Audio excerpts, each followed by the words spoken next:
Okay, folks, if you guys would be so kind, give me a audio check confirmation on Twitter, please.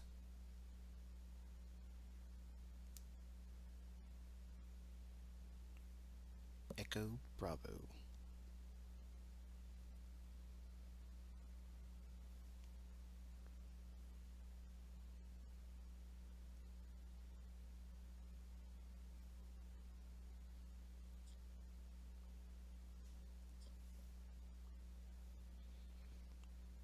Thank you for that. Okay, I do believe I figured out why we were always losing audio on our live sessions. And I went out and bought myself a new mic and all that, thinking it was um, limited to hardware. While I did have a failing mic before, my software program that I'm using, I have it set up as a hotkey. And the hang on one second. The platform that I use to share and live stream with, they allow you to set up hotkeys. So that way, if I want to mute, I hit a certain key, I program it as that's my mute button, and I have it set as a space bar, which unfortunately is the same way I toggle through PowerPoint displays. I hit the space bar. So today we're going to be doing something a little differently. I'm going to be using the page down key to transition from one slide to the next. So we're going to be able to redo the presentation we had last night, and we'll do some further commentary that I wasn't able to include last night. Okay. I'm seeing a lot of you guys say the volume's low. The microphone is all the way up on the settings, and I'm actually talking louder than I usually do. So I'm not sure how I can overcome that. I don't want to scream at you the entire time because I'm already raspy as it is. Alright, so let's take a look at our teaching.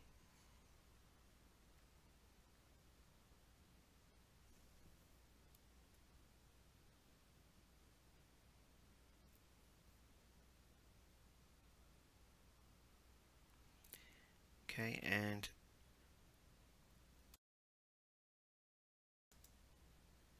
I just want to confirm audio one more time before we begin.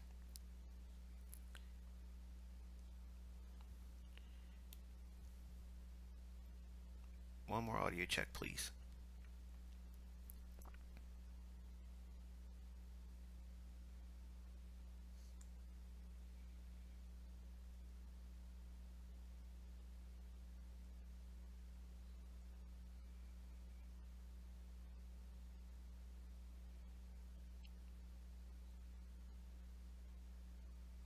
Thank you very much. Alright, so we are going to cover intraday price templates. Now, the template is more or less like a roadmap or a thought process that goes through my mind based on what the price delivery is going to be for that particular day. Now, the central bank is the one that sets the pricing. Okay, when we have trading, for instance, for folks that are trading in FXCM or Oanda, okay, or any other brokerage firm that you may trade within. If you're not trading through a prime broker, you're trading through a derivative of the price feeds that are offered on the interbank market. Some brokerage firms will claim they have the actual the same feeds that are being tossed between the banks. I'm not going to argue about the validity of that because frankly I couldn't prove it one way or the other, but I can tell you just looking at the platforms that are available in the retail world, you're going to see a disparity between highs and lows. No matter what time frame you're looking at, they're never going to agree on the exact price. So to me, you're going to have to allow some certain gray area in these templates, and I failed to mention that last night. But overall, there is 6 general templates that Price Action uses on creating, or as I teach it, engineering the daily range. Now, the daily range is the open, high, low, and close on a daily chart. Okay, so if you're going to be a day trader, the premise is you want to try to capture, hopefully, the direction of the move for that particular day. If it's a bullish day, which this teaching, like we were doing last night before the audio issues plagued me, we're focusing primarily on the buy side only. Now, before you get scared and thinking I'm trying to hold something back, it's just for time's sake. Everything that I teach, if you reverse every individual template, just if you go into, like for instance, if you go into MS Paint on your computer, okay, you can take these templates and just invert them. In other words, just reverse the image, and that's what you'll have for the sell scenario, okay? But the idea is stay on one side of the marketplace, learn the templates, okay, and study them. So everything I'm going to share with you here today, like we did last night, but you missed some of the audio, you're going to be able to go in your own charts and study for at least 30 days. Go back over the last 4 weeks, go over the entire month of March, okay, and pick one currency pair.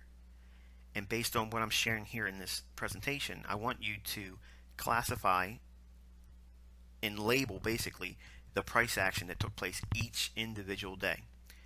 Every single trading day will fit one of these 6 criteria.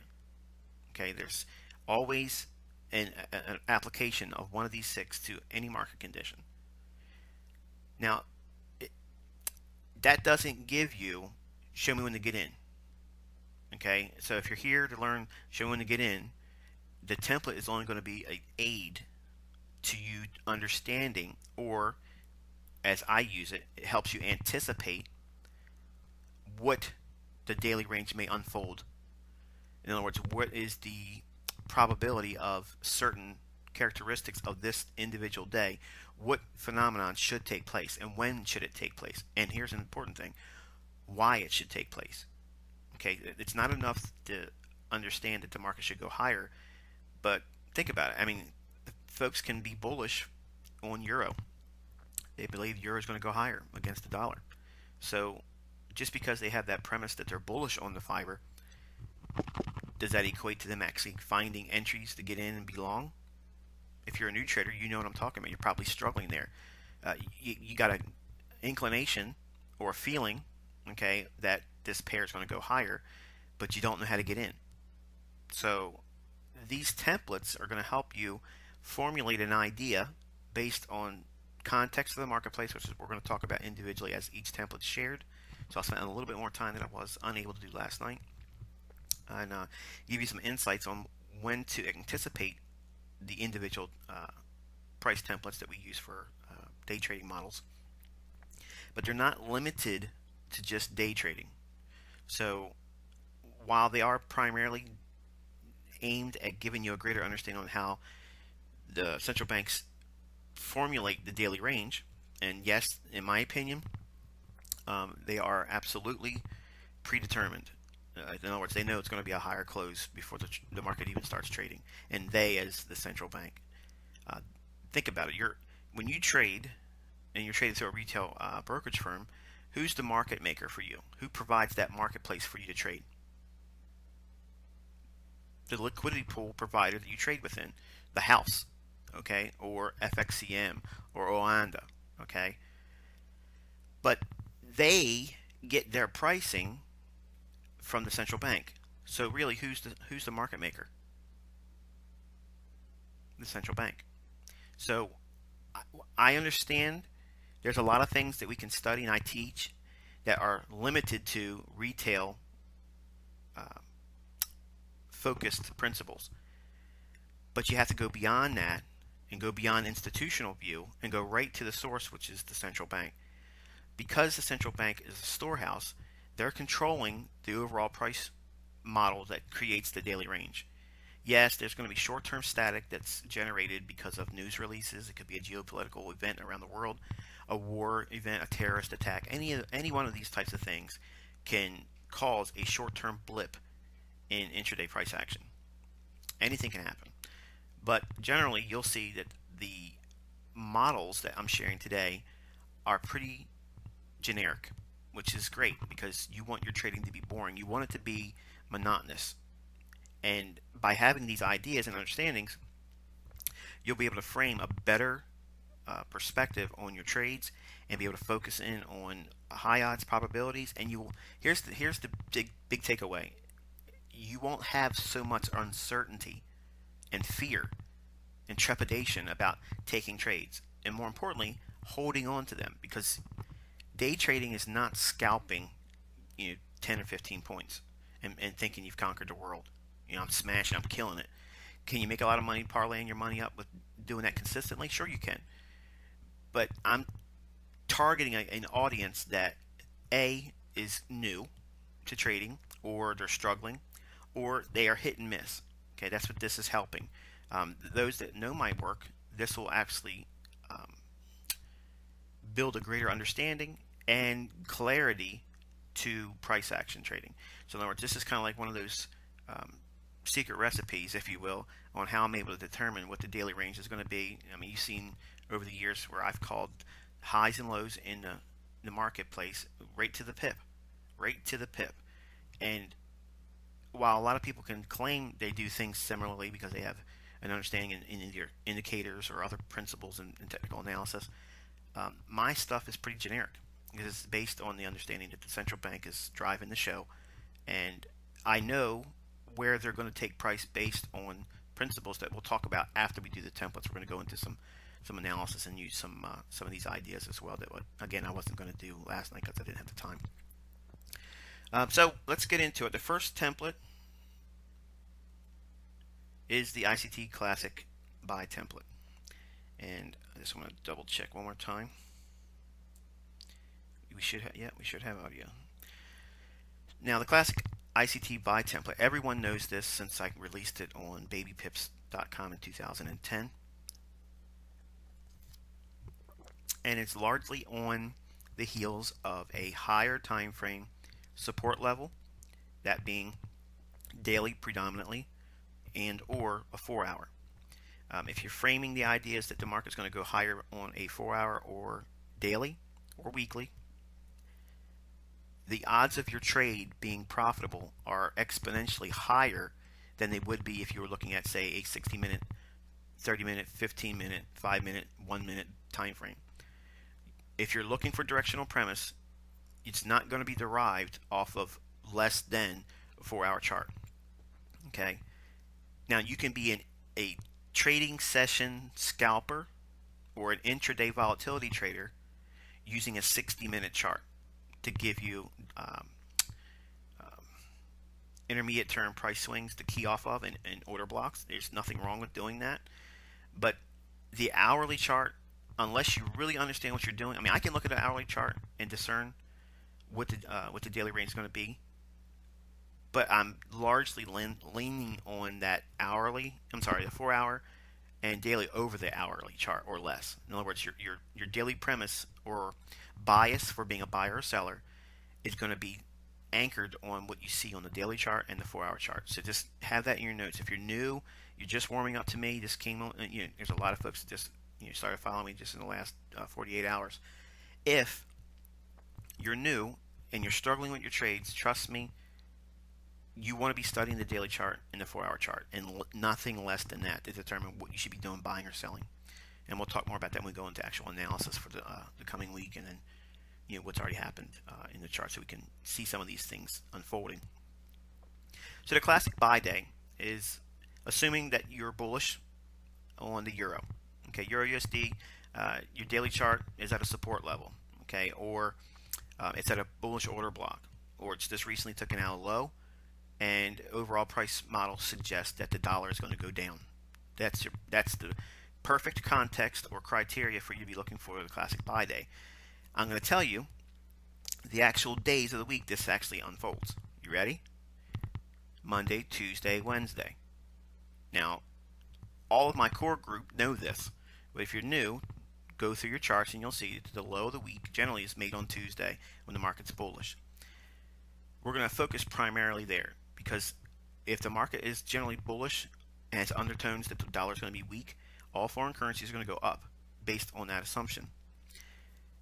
If the market is bullish, Tuesday's London open between 2 o'clock and 4 o'clock in the morning, London will create the low of the week. There's a 70% probability that Tuesday's London Open between 2 o'clock and 4 o'clock in the morning, that this template will unfold. That means it's going to drop down from the opening price of midnight in New York. So every opening you see here, that is referencing specifically the New York midnight candle. That soon as it starts trading, that one specific time period in a 24-hour cycle, that to me is the new day. I'm not interested in anybody else's opinion about Wellington, being the beginning of the new financial day. That may be to you, but I don't see it like that. Okay, I don't see that at all.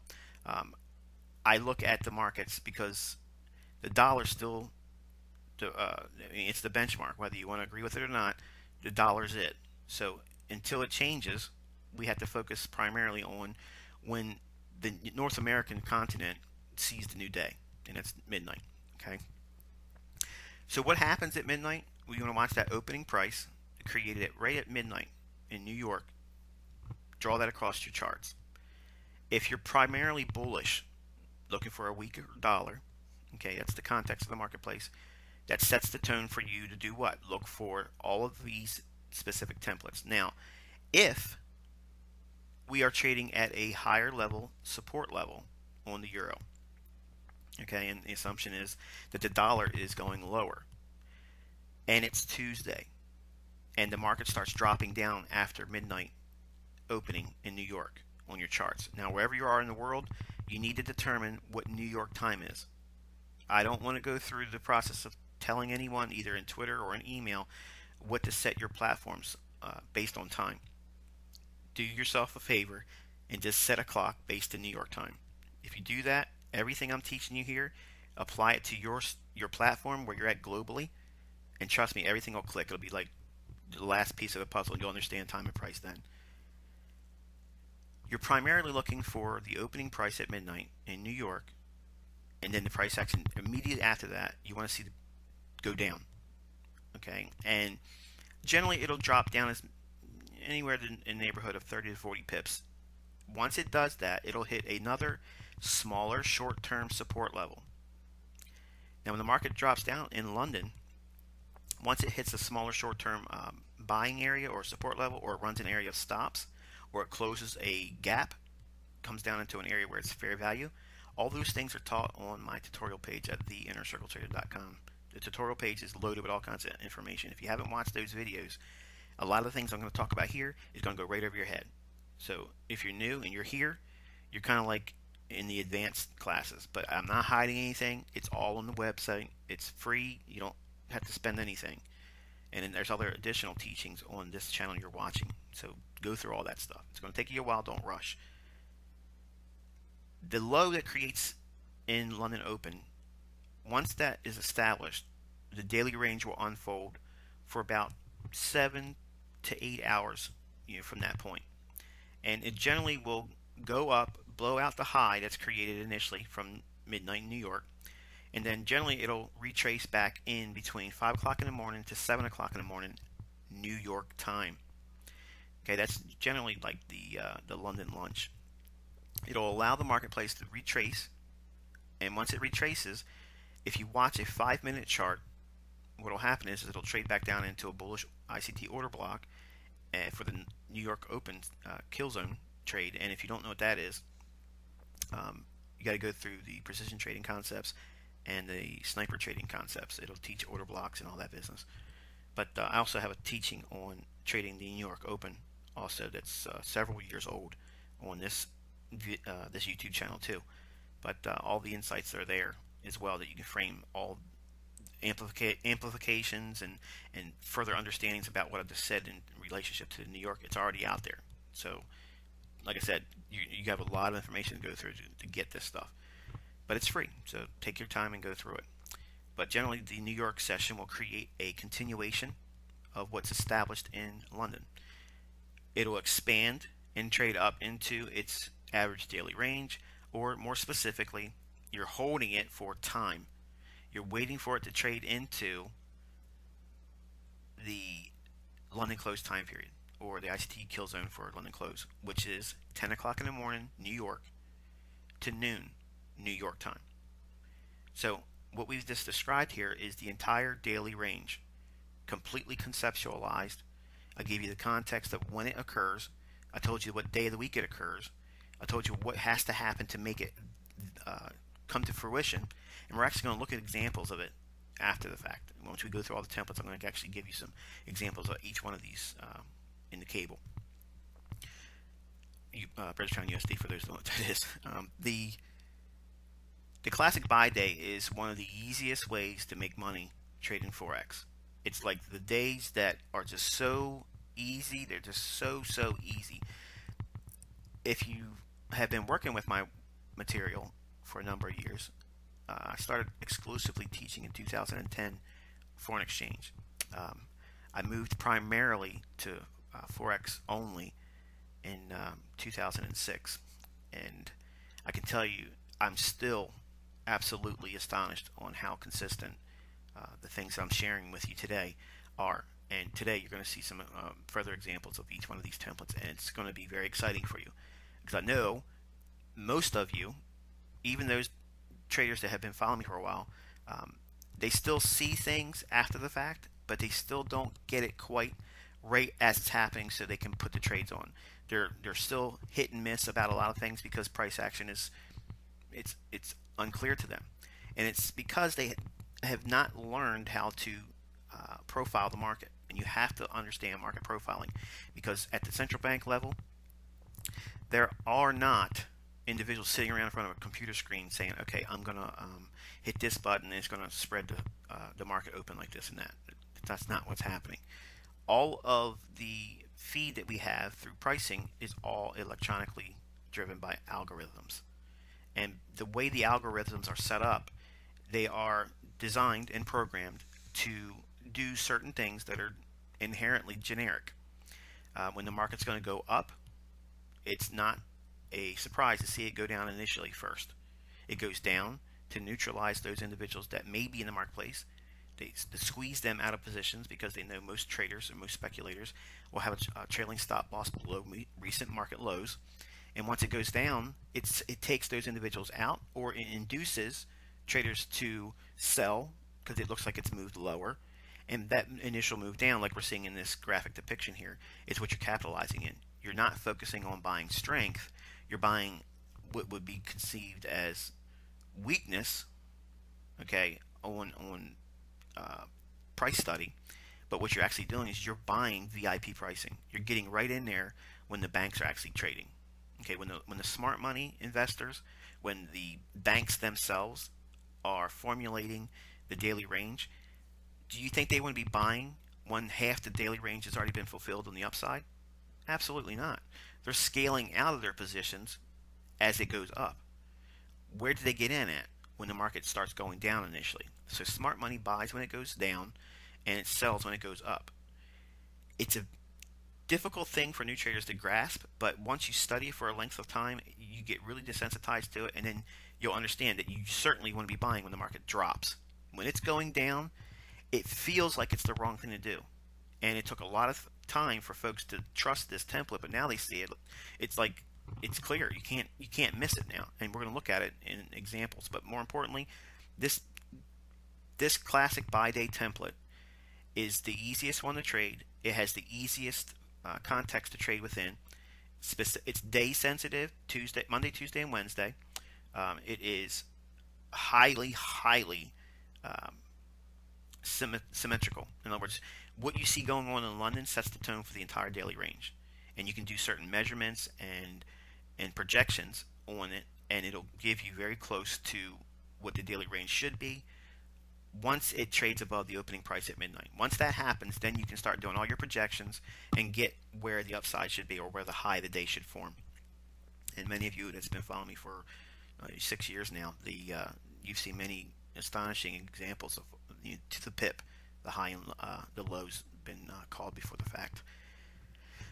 So what we're looking at, again, just for clarity's sake, because I kind of went down a little bit of a rabbit trail there. The classic buy day template is best found and traded on daily and or 4-hour support models. In other words, if it's at support levels, if it's down into an ICT bullish order block, if it's this recently swept a low, and the overall context of the market is still going higher and dollars going lower.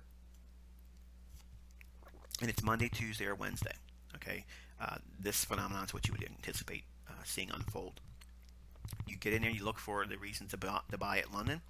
Um, Once it takes out the opening price that's formed on the midnight candle at New York, in other words, midnight in New York, that opening price, once it trades above that price level, what you're going to sit and do is you're going to wait, and you're going to wait, and you're going to wait, and you're going to be in profit if you bought London. If you bought London, you're already going to be in profit, and probably going to be 40, 50 pips profit. Do not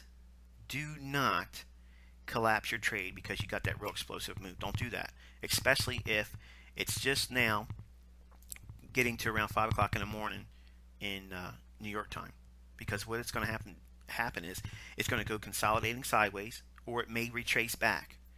Don't trail your stop loss up inside the daily range. Don't do that. Keep your stop below the low that was formed in London. If you feel uneasy, take some of the position off. That way, if it comes back and hits your stop and you were wrong, you made a little bit of money. Do not buy into this stuff that other teachers say.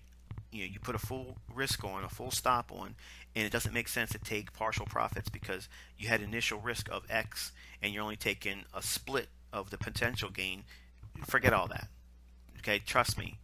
If you learn this, the averages will take care of themselves. You need to be paid. Period. You need to be paid. The folks that hold for everything, they'll show you full stops. I rarely get a full stop. In other words, I rarely get a full stop out. I'm getting paid, I fund my trade, and then I allow the market to explode in my direction. So that second half of that trade, believe me, I'm killing what most of those other traders are doing for their full profit, with their full risk on. If they're risking 2 to 1, they're only risking $1 to make 2. My trades aren't framed like that. I'm looking at 5, 8, 10 to 1. And if you understand the daily range, believe me, it's easy to do that. And if you understand these templates, I don't need to have a full 100% what I bought on exit out my profit level. I don't need that to make money. I can make a ton of money having only half the position pay me. I'll fund my trade, taking some level of predetermined profit, usually 20, 30 pips. That's what I use as a go-to. Once I get 30 pips profit, I'll take something out. Maybe 25% of the trade, and 75% will run. But the remaining balance, even if I took 75% off and left 25% on, many times you'll see that the remaining balance that you take after you take a partial, the second half, which is less, pays more than what you made on the first. So again, we don't trade to be right. We're not trading to be better than the next guy. I'm not trying to put my statistics against anyone else. I'm doing it because I want to make money.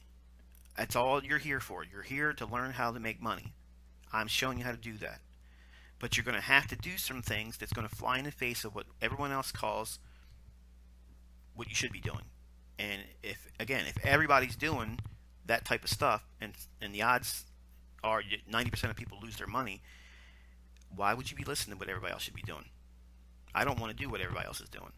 Again, you go to work what? To get paid. You don't go to your job to punch a time clock and sit around and say, well, I showed up here all day and the boss said, well, look, you were here for 8 hours, but you went home for 15 minutes early. So because you didn't do that, I got to take all of the day's pay away from you. That's what can happen if you don't take out something in your trade. Think about how many times have you been in a trade and you don't allow that market to move for you. You had a nice little range of maybe 25, 30 pips. You could have taken something out, but greed held on, and you collapsed the trade, and you didn't get to to be able to do anything. It comes back and take your stop out. That's the phenomenon that will take place every single time. Every single time if you do not take partials and you allow your stop to be hit. Now, I know some of you are saying, well, I could avoid a full stop by trailing my stop loss up. Yeah, okay, I get that. If you see the range move in your favor and it trades above the opening price on this template, okay, in other words, the euro is traded, made a low in London Open, and moved above the opening price. It's made at midnight candle in New York. Once it trades above that opening price, if it's 20 to 30 pips, take something out. I don't know what you are going to take out. It could be 25%. It could be 10%. It could be 50%. It could be 75% and leave 25% on. Whatever that position is, take something off. Now, for those that are hardliners and say, no, absolutely not, I have to keep the full position on because I took the full risk on. Well, once it's moved up in profit, that initial risk is no longer a factor. So why are you holding on to the past? The trade has to be managed. Okay. When I was teaching prop firms and I was teaching, I was consulting, okay, in brokerage firms for their trading desks. All these things, okay, all these things came up as problematic sore spots. And believe me, these are the same questions everyone has when they're in a trade. Where do I move my stop? Where do I take my profit? Most emphasis is placed on where do I get in, and that's the least important thing. It's the least important thing. When to get in is the least, because you can be a little bit off with your entry, but you have to be right at your exit. Think about that. You have to be absolutely correct where you're getting out of the trade. That defines whether you're making money or losing money, because you can be sloppy in your entry and ultimately be profitable. Think about it. So don't feel rushed to learn. I got to know where to get in and when to get in. Don't worry about that, because without understanding where the market's going to move to, you won't have the opportunity laid in front of you. You'll be fooled by chaos and randomness, or your will being imposed on the marketplace. You can't do that. So if you have a template like this unfolding, and the criteria is the dollar's bearish, it's Monday, Tuesday, or Wednesday, the opening price at midnight, it drops down from there. Don't be scared when it starts dropping down. Don't think, oh, this isn't going to work. I don't want to buy like this because it's going to keep going down. Because the move, when it drops, sometimes it's very quick and sudden. And that's a tip-off. The faster it drops down initially after midnight, when you start seeing real thin runs down lower in price, that's what you want to see. You want to see that. Because what it's showing you is that price is skipping and jumping all the way down to a lower price to knock out or collect orders that are below the market price that's established at the open in midnight. In other words, whatever that price level is at open in midnight, there's orders below that price to buy. There's also orders below that price to sell. The context is it's dropping down initially to squeeze out the bulls that have been already established long and their stop loss is just below recent market activity. And it's also tripping individuals that have sell stops below it to get short on a breakout. So what it does is it engineers liquidity on the other side of what the smart money wants. So if they can drop price down, okay, and that's what the algo does, it automatically just drops down and offers pricing below the marketplace. When it drops down to an area of liquidity, what will happen is once it fills a certain number, okay, which is called the float, F-L-O-A-T,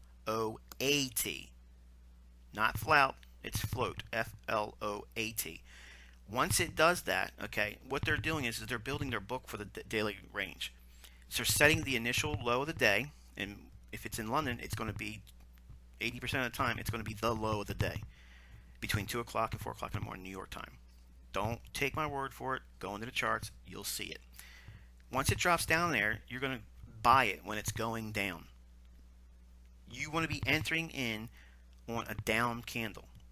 Once it's dropping, when it hits a level of support or it runs a short-term low, when it does that, your mind needs to be clicking, firing off, I'm buying, I'm buying, I'm buying. It's not going to feel right. It's going to be scary. It's going to feel like this is the stupidest thing you should be doing. Do it. Then wait. When this thing drops at least 15 to 30 pips on average, once it does that, if you demo trade this idea with a demo account, and use a 50 pip stop loss from your entry point. So in other words, it's got to drop down 15 to 30 pips from the opening price at midnight. Once it does that, you look for a support level or you look for a low that it cleans out for stops. In other words, it's going to go below a short-term low. or it trades down into a range, which we'll talk about after we actually go through the templates. Once it does that, you're going to be basically buying the low of the day, and you're going to allow 50 pips on a stop. Now, some of you are probably used to ultra short-term 5 and 10 pip stops, and probably seeing a lot of stop outs. And that's the reason why, because static price action alone is going to knock you out. When you're learning, you got to have some room, okay? And I don't think anything less than 40 pips is where you should be at if you're starting to learn, because it'll give you a little bit of a fudge factor, because you're not going to do this right when you're first learning. And in a demo account setting, you have to learn the engineering on the daily range. Do not buy into you have to have a live account. Don't do that, because you're not going to learn anything except for how to be a sore loser about losing money. Trust me, that's not how you learn. Okay, you cannot learn these principles when any amount of money is attached to it, because the tug of war of being right and wrong will be expounded and amplified with any measurable amount of money attached to it. It'll feel like waste to you, and you don't want to do that. Time enough is a valuable investment. You want to just focus on that. So when London drops down 15 to 30 pips, and the criteria is Monday, Tuesday, or Wednesday, and the dollar is bearish, and we're assuming this is an example of the Euro USD, okay, you're going to be buying between 2 o'clock and 4 o'clock in the morning, New York time. Okay, once you buy, doesn't matter, even if you're new, you don't know what an order block is, don't worry. Just once it drops down 15 to 30 pips, buy it right there, and then put a 50 pip stop loss on that trade, and then sit back and wait. You are not allowed to take any profits until it's at least 7 o'clock in the morning, New York time. But you're going to try your best to be patient and watch what happens on the daily range, and allow the daily range to grow and expand on the upside. And it's going to reach into the time window between 10 o'clock in the morning and noon, New York time. Why is that? Because the central bank has an algorithm that works off of time. And once it creates the low in London, it will draw price higher and higher and higher and higher until it gets into 10 o'clock to noon in New York time. That's London close. A great deal of volume drops off. Now, it doesn't mean the daily candle can't keep going higher, because it can. It can make a higher high all the way up to 3 o'clock in the afternoon in New York time. Generally, you want to be out by 2 o'clock in the afternoon, New York time. But that last hour between 2 o'clock and 3 o'clock, when the bond market closes in the U.S., that's generally when it caps the high of the day in all the currency markets, because interest rates are the largest driver in foreign currency trading. That's it. That's the driver. So if you understand interest rates, you'll understand where the markets are going to go on a higher time frame. So that's my fundamental perspective, which we're not going to talk about here, but that's one of the things that you have to have a greater understanding in. Then you'll be able to pick out these longer term macro trends, and then you can really get in there and use these types of concepts and make a boatload. But learning this template was the first one I gave everyone. Learning it is important because, number one, it teaches you all facets of how I trade. It gives you a clear context of what you're going to be doing, which is what everybody wishes they knew when they first started. And some of you have been trading for a while, you still don't know what that is. You don't know what you're doing. You're still looking in forums for something that's going to work better than what you're doing. You can stop looking now. This is what you're looking for. Trust me when I tell you that.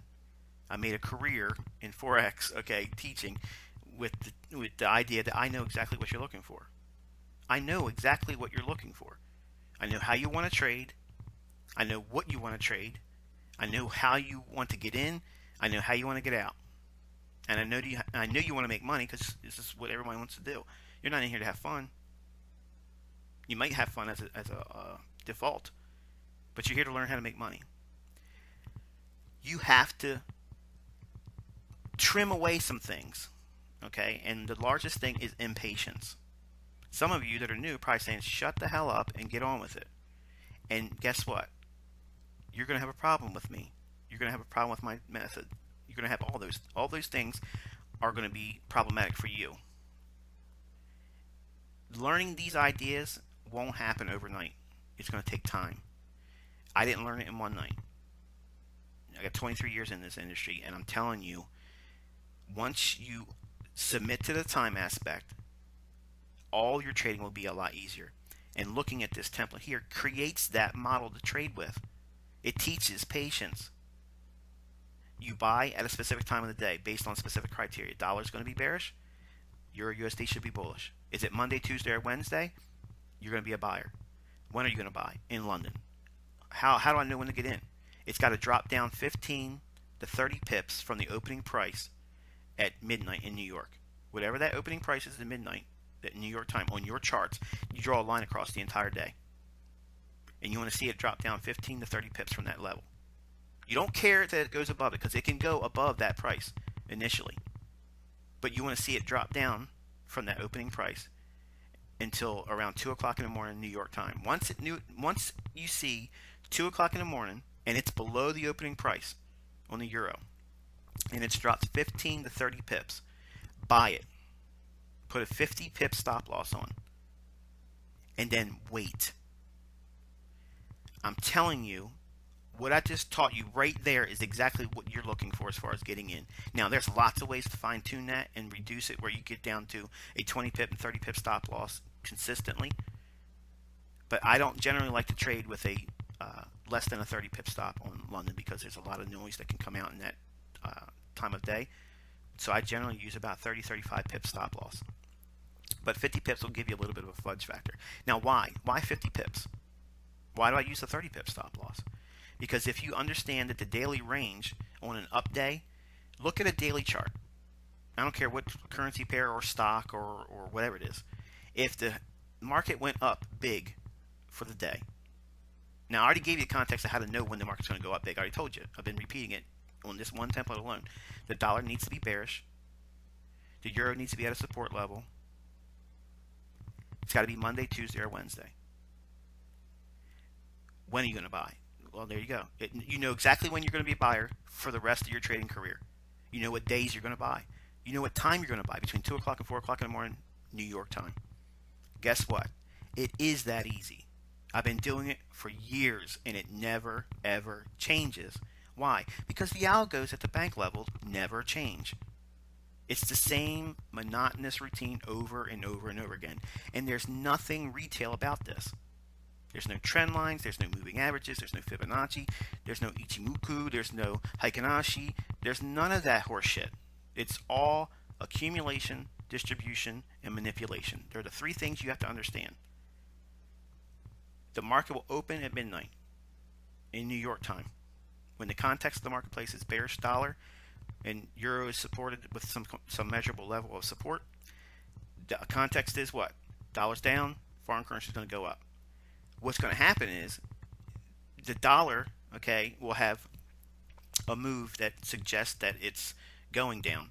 But there may be an initial spike lower in the Euro USD, which is going to fly in the face of your understanding. It's going to be like, well, what the hell is this? This should not be happening. If I should be seeing the dollar going down and it's drifting lower, all of a sudden the euro's dropping? That don't make any sense. They shouldn't be going in the same direction.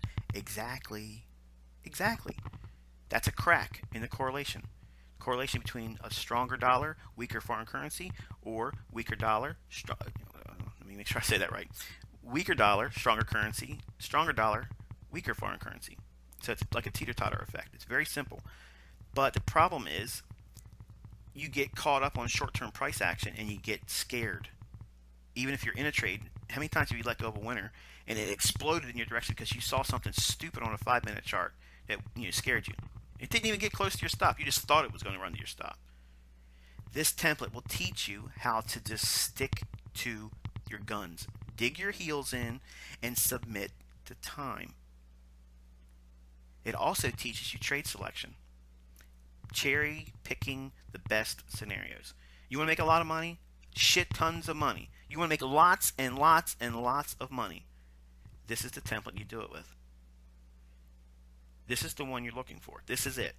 And I taught it in 2010, and still people are looking for something else. This is the Holy Grail. This is the one you're looking for. And it happens every single week. Every week. And I taught it only takes 30 pips a week to double your money every single year. only risking 2%. You don't need 1,000 pips a month. And if the daily range is an average of 100 pips, generally, that's the reason why we have to see it drop down 15 to 30 pips from the opening price at New York, midnight candle. Once midnight happens at New York, look at the opening price on that hourly candle. That's the one you're going to use right there. And then what you're going to do is you're going to see price hopefully drop down 15 to 30 pips from that price point. When will it happen? Are you going to trade at 12:15 New York time? No. You're going to wait. Well, it's already dropping down, Michael. It's dropped down 20 points. 20 pips, it's dropped down, and it's only 1/4 in New York time. You wait. It's going to drive you nuts. You're going to want to get in there. You're going to want to get in there right now because you think you're going to miss the move. Wait. When it gets 2 o'clock in the morning New York time, then if that same criteria exists, you buy it. At what price level? Doesn't matter. It's got to be between 15 to 30 pips below the opening price at midnight. Who cares what that price is? It has to be 15 to 30 pips below the opening price. Now, what if it's 60 pips down below the opening price? You wait till New York. Why? Because you have to see if they went into a larger projectionary state and they dropped it farther than the average daily range generally will build. And then what will happen is if it's going to be bullish, it'll come back aggressively between 5 in the morning to 7 o'clock in the morning, New York time, and then it'll create a continuation in New York, which is what we're seeing here. Okay, but generally what you'll see is 15 to 30 pips down from midnight to 2 a.m. in New York time. Buy it, 50 pip stop. What if it stops you out? You got stopped out. That's inexperience. You have to log that. And here's the thing. It's going to eat at you. It's going to make you feel like it doesn't work. There's no validity to this. And you need to put that aside. Look at the next day. If the same conditions exist, bearish dollar, bullish euro, could go and do the same thing. Believe me, once you capture one daily range like this, and if you're catching, say it's a 100 pip daily range, the reason why we're using a 50 pip stop loss and we're requiring the market drop 15 to 30 pips below the opening price at midnight, if the average daily range is 100 pips and it's going to be an up close, look at all of the asset classes out there. Stocks, bonds, foreign currencies, forex, futures, all that stuff. Look at the daily ranges, okay, and look at an open, high, low, and close bar, not a candlestick. Look at it as an open, high, low, close bar. And you'll see the opening price on an up day is generally in the lower 20% of that daily range. It's going to be real close to the low of the day. And the high, you'll see the close near it. That's a big, large up-range day. That's accumulation, okay, that's evidenced in the marketplace. But that's not, and it's not, you can't make money on that. You have to see these things before they occur. You have to be able to anticipate them. And you got to do it when everybody else is scared shitless to do what you're about to do. You're buying the low of the day. The banks are not scared of doing what they do every single day because they know largely human beings suck at following rules. I broke the law just, an hour ago, taking my kids to school. I was speeding. Shouldn't do it, but I did. Signs all over the place. 30 miles an hour. Not me. I'm going way too fast. Now, I'm not speeding through a school zone, but down my main artery, getting out of the neighborhood I'm in, I generally speed more than I should. You do too. Don't lie. Don't judge me. We all have problems following rules. Okay? Human nature is very easily manipulated. You have to do the very opposite of what you feel is the right thing to do as a retail trader.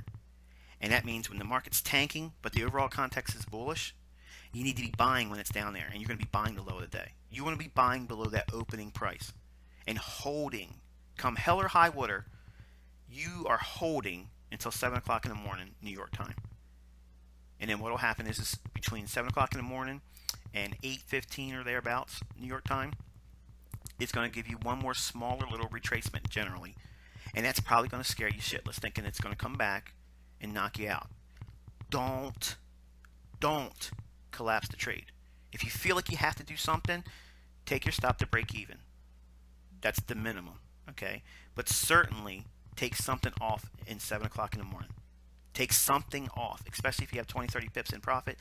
Take a piece of it off and go to break even on your stop. And then just sit back and wait. Here's the best thing. Turn your computer off. Don't look at your smartphone. Don't track the market. It's going to be hard for you to do this. It's going to be really hard. Really freaking hard. And it's training. When you're working out, you're going to sweat. Sweat's progress. Eventually, the weight that you're lifting in your workouts won't be that hard. Just like this won't be that hard. It'll be easy over time once you desensitize yourself to the whole process and you trust what I'm telling you here, because you're not going to believe me. And I knew a lot of you are shaking your head and this is bullshit. But the folks that have been with me since 2010, they all know it's the gospel now. It happens all the time. You have to submit to time. You have to do that. You got to relinquish what you're believing is control when it's none, because you can't control what the market's going to do. You have to submit to it. If you have a conviction that the market's going to have a higher close today, where's the close at? Where's the close? Okay, if we define the close at, say, noon every day, regardless, obviously it can trade past noon. Okay, but if we establish noon is the close in New York time, so we believe the market's going to be bullish, and the assumption is this is an example of the euro. Okay, we're looking for a drop down after midnight in New York time into 2 o'clock to 4 o'clock in the morning New York time. We're going to buy it, put a 50 pip stop loss after it's dropped 15 to 30 pips below the opening price at midnight. It's got to be Monday, Tuesday, or Wednesday. You buy it, you hold it until at least 10 o'clock in the morning New York time. Why? Because we believe that the close is going to be higher than that opening price that was seen at midnight in New York. That's the context. That's the template. That's what your thought process is. The algo is going to stretch the daily range to 10 o'clock to noon. If it's going to be a bullish day and you get out before 10 o'clock, you've cheated yourself. Many times you'll see between 9 o'clock and 10:30, that's the biggest extrapolation in the daily range. In other words, it's going to be explosive between those time periods. How many of you just wrote that down in your notepad? If I was in the same room, I'd be probably pissed off that you didn't do it.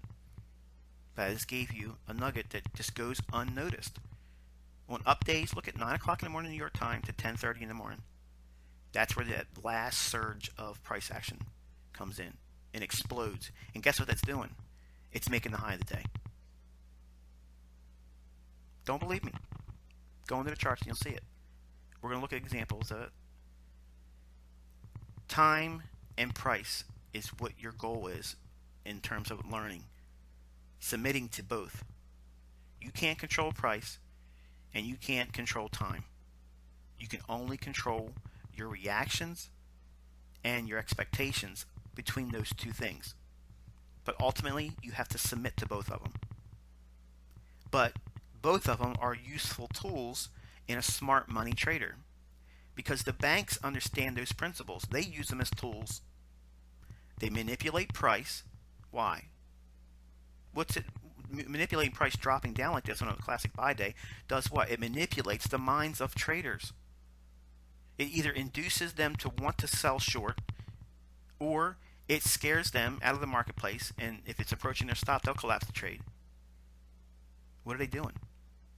They're selling.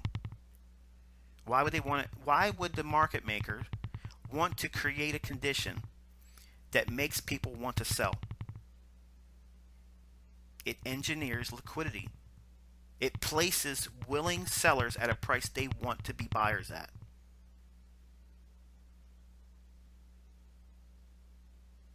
$2 o'clock to 4 o'clock in the morning, New York time, Monday, Tuesday, and Wednesday. If you got a bearish dollar, if it's got room to go down on the daily chart on the US dollar, if it's got room on a 4-hour chart to go down, if it hasn't reached a certain level of support, the context is you got a green light go, start looking for the bulls to unfold in the foreign currency market. It falls off in terms of odds precipitously on Thursdays and Fridays, unless the week has been consolidating Monday, Tuesday, and Wednesday, and the context still exists. Then you'll see a Thursday, Friday big pop because they've kept the market tight. Usually on interest rate announcement stuff, that's usually what you see. But individual day templates, that's what we're studying here. The individual daily price model that sees from the opening at midnight in New York to, say, noon in New York time. So we're looking at a 12-hour window, easily defined. No, that's not true day format that guys that are used to, but I'm trying to give you a very easy way to study this and be able to see the phenomenon take place and repeats itself all the time. Every single week, one of the majors does this on a Monday, Tuesday, or Wednesday. And I know you don't believe me, but you will once you get off this webinar and you just go through your charts.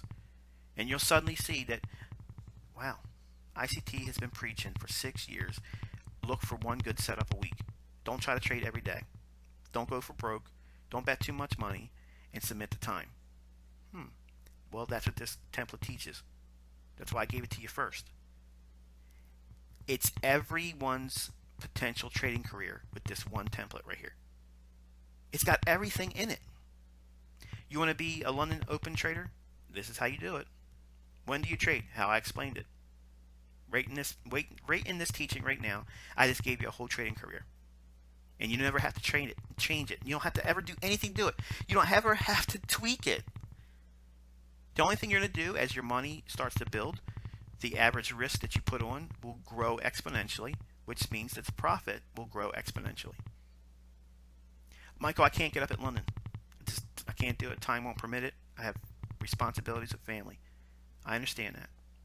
I understand that 100%. So what you're going to do is you're going to use the New York session to get in sync with what's already happened in London.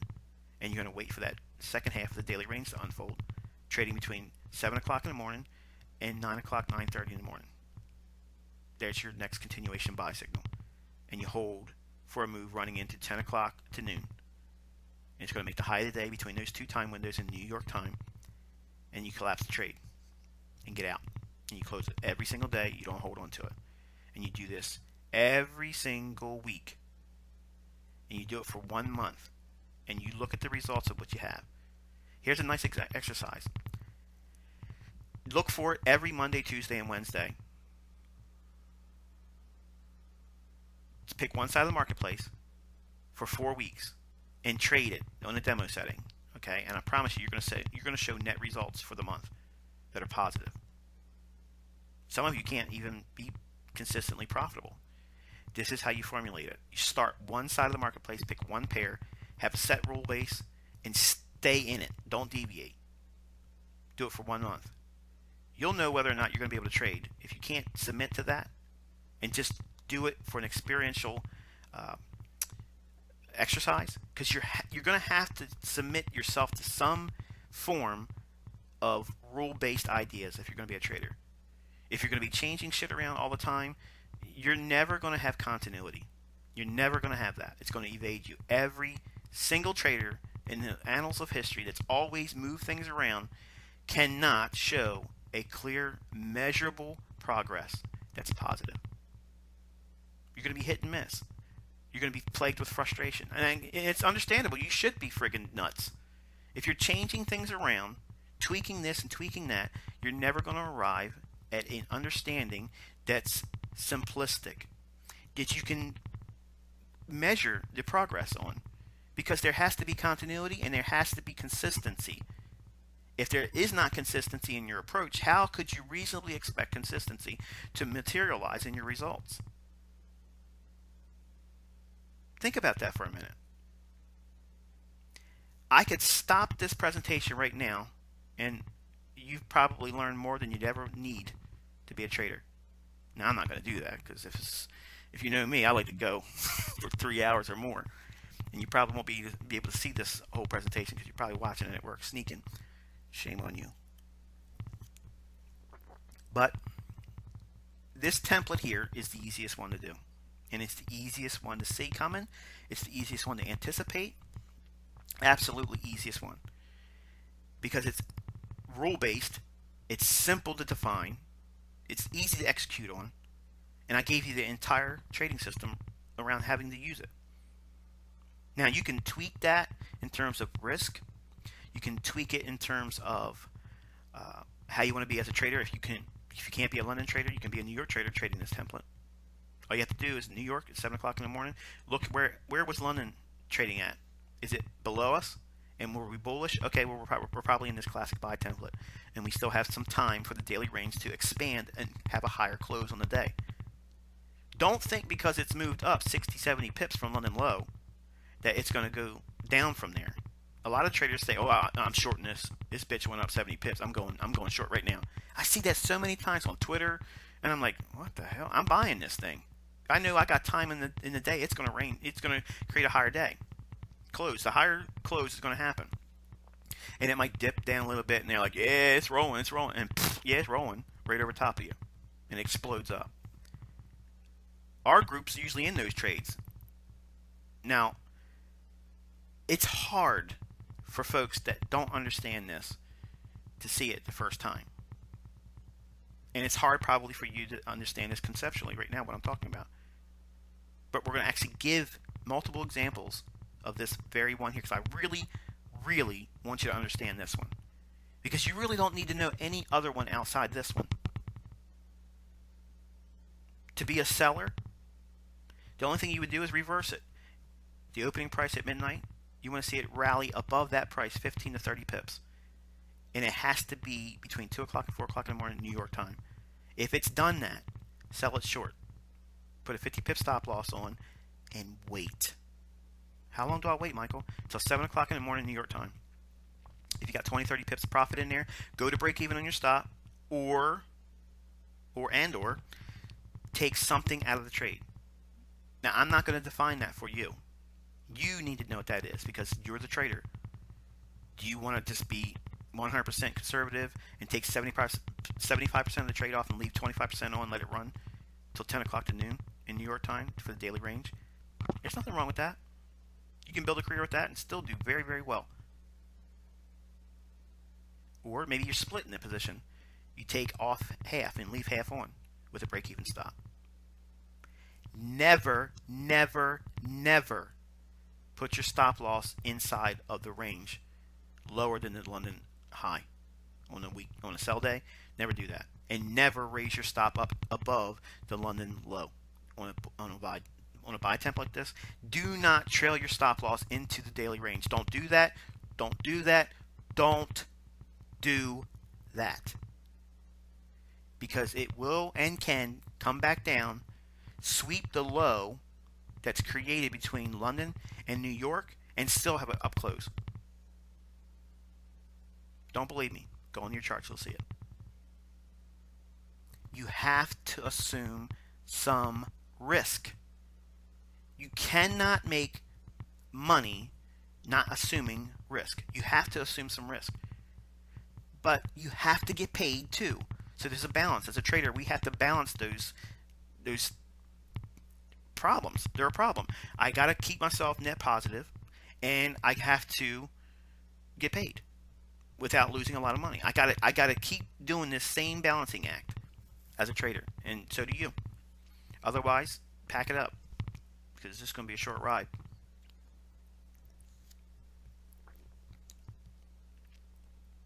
Everything you're looking for is in here. You want to be a London close trader? Counter trend trader?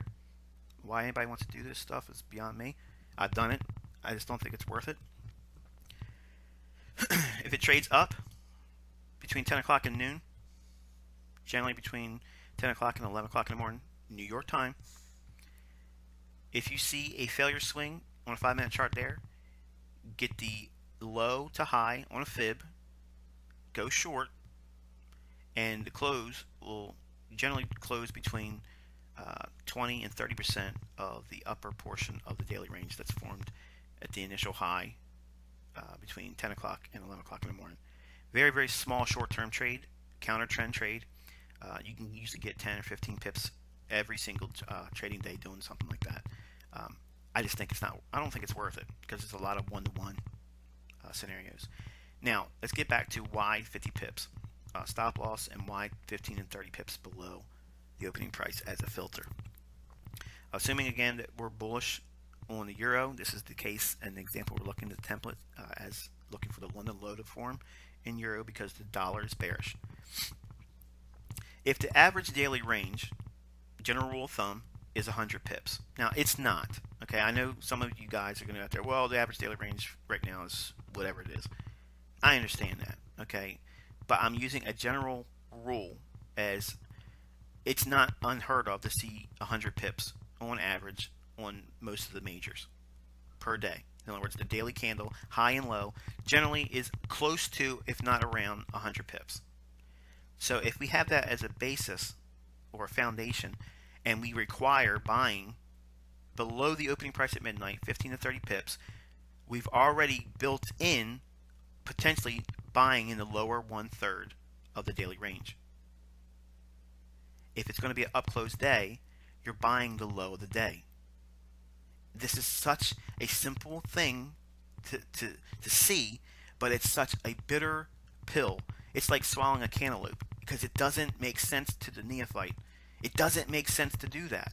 And my mentor doesn't want to do that. He wants to buy above the opening price, and it never made sense to me. Once I understood what I am teaching you here, I never do that anymore unless it's a New York continuation trade. I just don't do that. I cannot bring myself to do that. I want to be a buyer in London below the opening price at midnight. Because I know if it's already dropped 15 to 30 pips, if it stops me out at a 50 pip stop loss that much, I've basically said it's 80 pips below the opening price at midnight. That's highly, highly unlikely if it's going to be a bullish scenario. The market is not going down 80 pips on average in London Open before it goes up 100 pips and have a higher close. It's not going to do that. Can it happen? Absolutely. But statistically, and we're working within the realm of probability, you can have one of those occur every single month like that, and you're still going to have unrealistic, you're going to have unbelievable and astonishing results. Because what you're doing is, think about this for a minute. Really get this, because I'm going to harp on this template a little bit more before we go to the next one, because this is the one everybody wants to know. They don't realize it, but this is the one they want to know about, because it's easy. Everybody wants easy trading. Plug and play. This is it. I gave you exactly what you're looking for and the framework around trading it. If you can buy, and say you're only risking 0.5% of your total account balance with a 50 pip stop loss. Think about that now. If you're risking 0.5% of your entire nest egg that you have in your account, and you're using a 50 pip stop loss, okay, and you're buying near the low of the day, that's what we're teaching conceptually here. It has to be below the opening price at midnight. 15 to 30 pips minimum, that's your filter. And you can't buy before 2 o'clock in the morning New York time.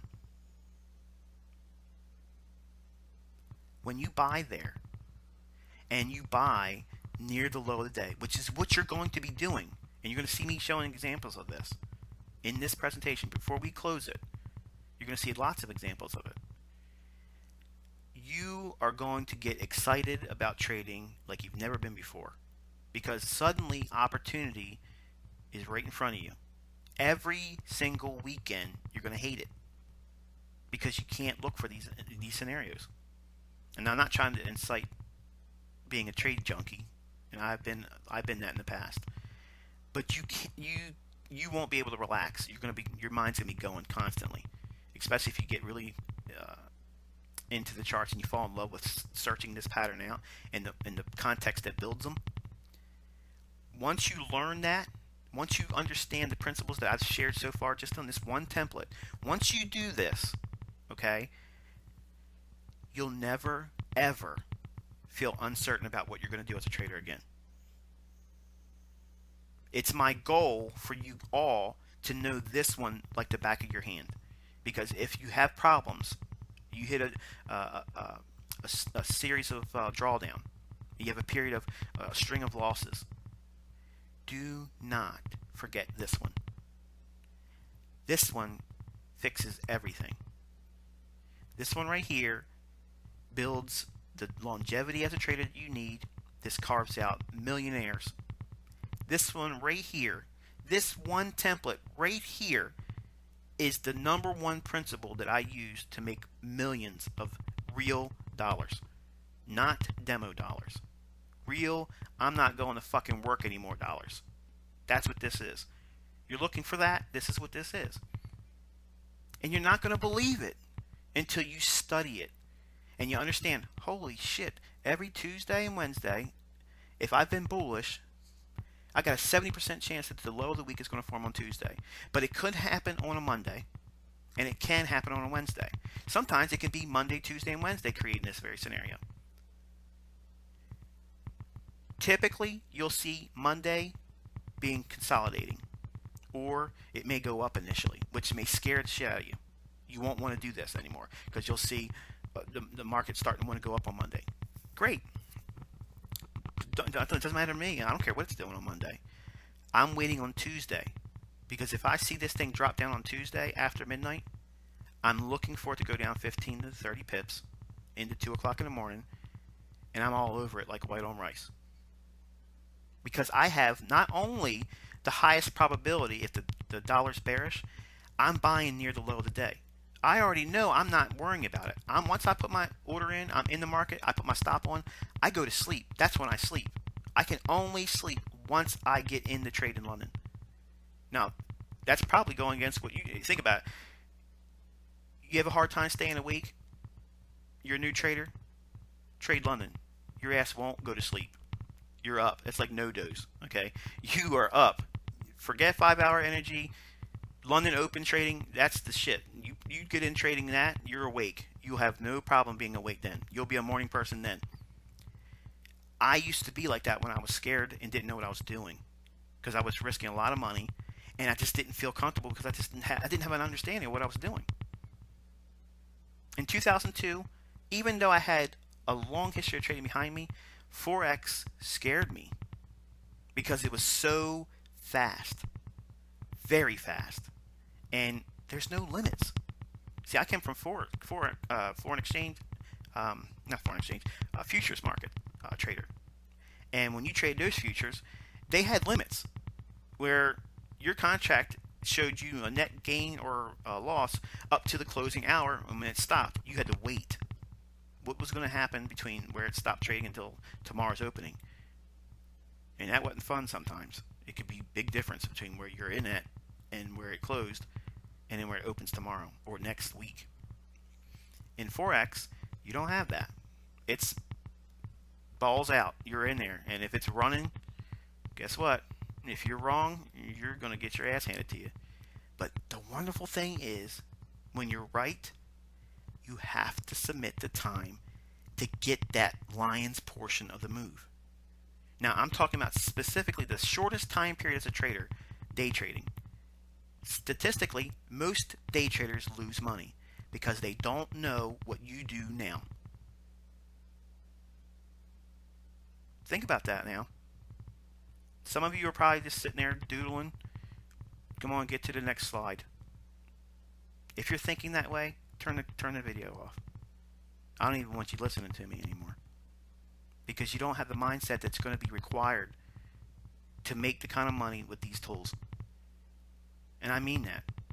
You can get pissed off and cuss me out on Twitter all you want if that's what you're going to do. I don't care. Ultimately, I already done these types of things. I know what it's like to go through the struggles. I know what it's like to lose money. I know what it's like to chase the next best thing. And I don't look for shit anymore. I don't tweak anything. I don't change anything. Nothing. I know exactly what I do, or what I want to do as a trader. And I've known that 100% since 2004. I've known that without any deviation exactly. This is what I'm going to be as a trader. And I don't do anything but that now. And I don't trade any other asset classes. What are you doing? Do you know what you're looking for every single time you get into the market? Chances are you probably don't. You have no excuse now. You have exactly The very thing that every speculative person wants to know. A clear-cut business plan that separates them from uncertainty. Is it going to have a loss? Sure. Absolutely you're going to have a loss. But don't change anything. All you're doing is changing the number and sequence of the trades that you're taking. Next trade, please. That's the only thing that's changed. Your perspective on the next setup. You're not changing the method. You're not changing the perspective on how you view the marketplace. Because the algos at the bank level aren't changing. The only thing they're changing with is price and date. Time is, they're the same filters every single day. They do the same things over and over and over again. And you're probably saying to yourself, there's no way, there's absolutely no way that the foreign exchange market, $4.5 trillion a day, can be that easily mapped out. And I can tell you, before 2000, year 2000, I would have agreed with you. Because I was convinced that those son of a bitches are out to get me only. But I can tell you, once I understood and I just relinquished the ideas of markets being random, okay, they're not random. They're absolutely not random. They work on a schedule based on time, and they work with price. They take a level out, or they drive to a price real quick, or ultimately drift down into or up to a level to draw in or push out the levels of liquidity that exist around those price points. We identify them in advance. Order blocks, liquidity pools, fair value. 3 things. Is there a lot of things to learn, Michael? Yeah, it's a lot of things to understand conceptually. But I only have a couple patterns. I know when I'm going to use them.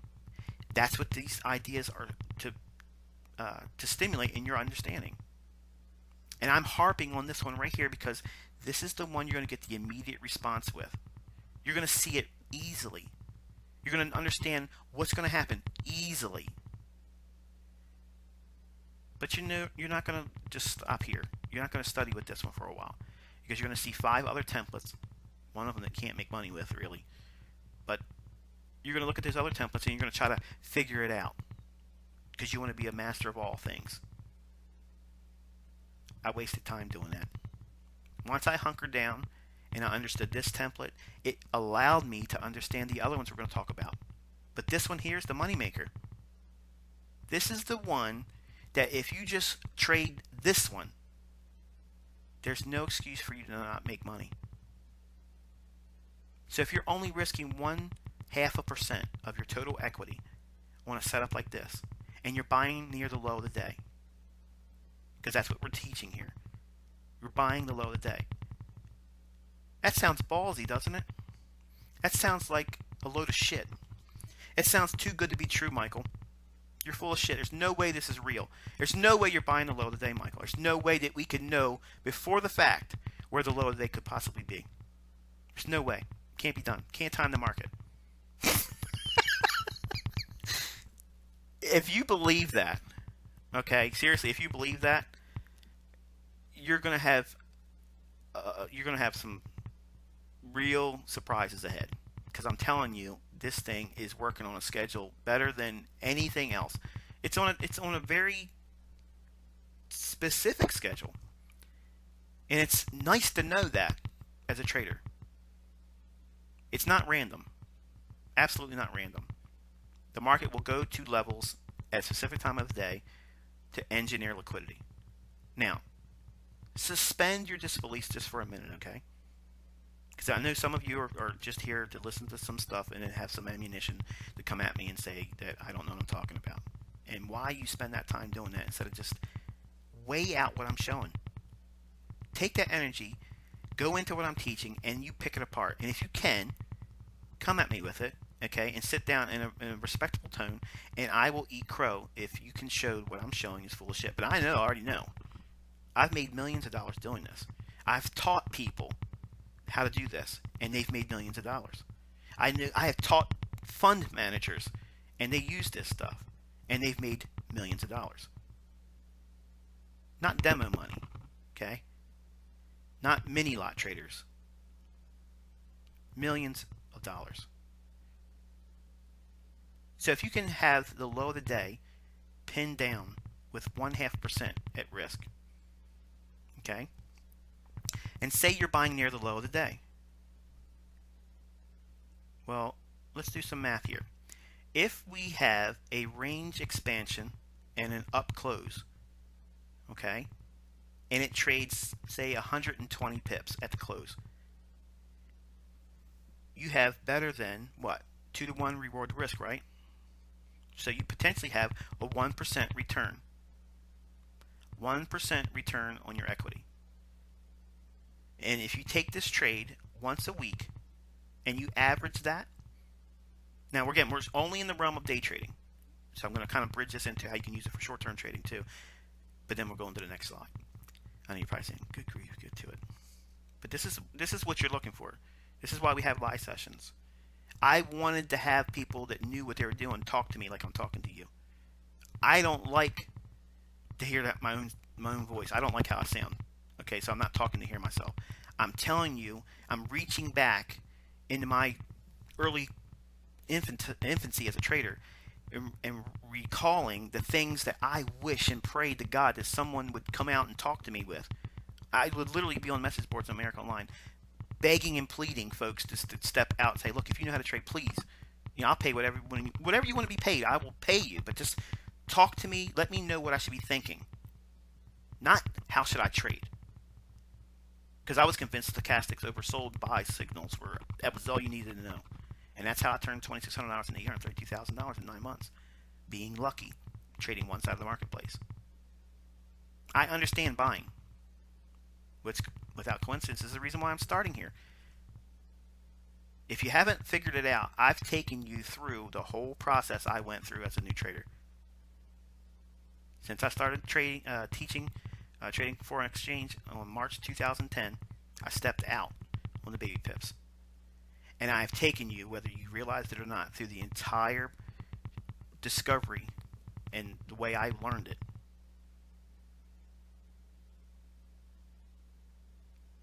How many of you noticed that? Probably none of you. So you're so fixated on learning what the next thing is. You haven't been paying attention to the big picture. But if you can risk 0.5% on these types of setups and just do one trade a week as a developing trader, you're potentially going to see what? About 4.5 to 5% return a month.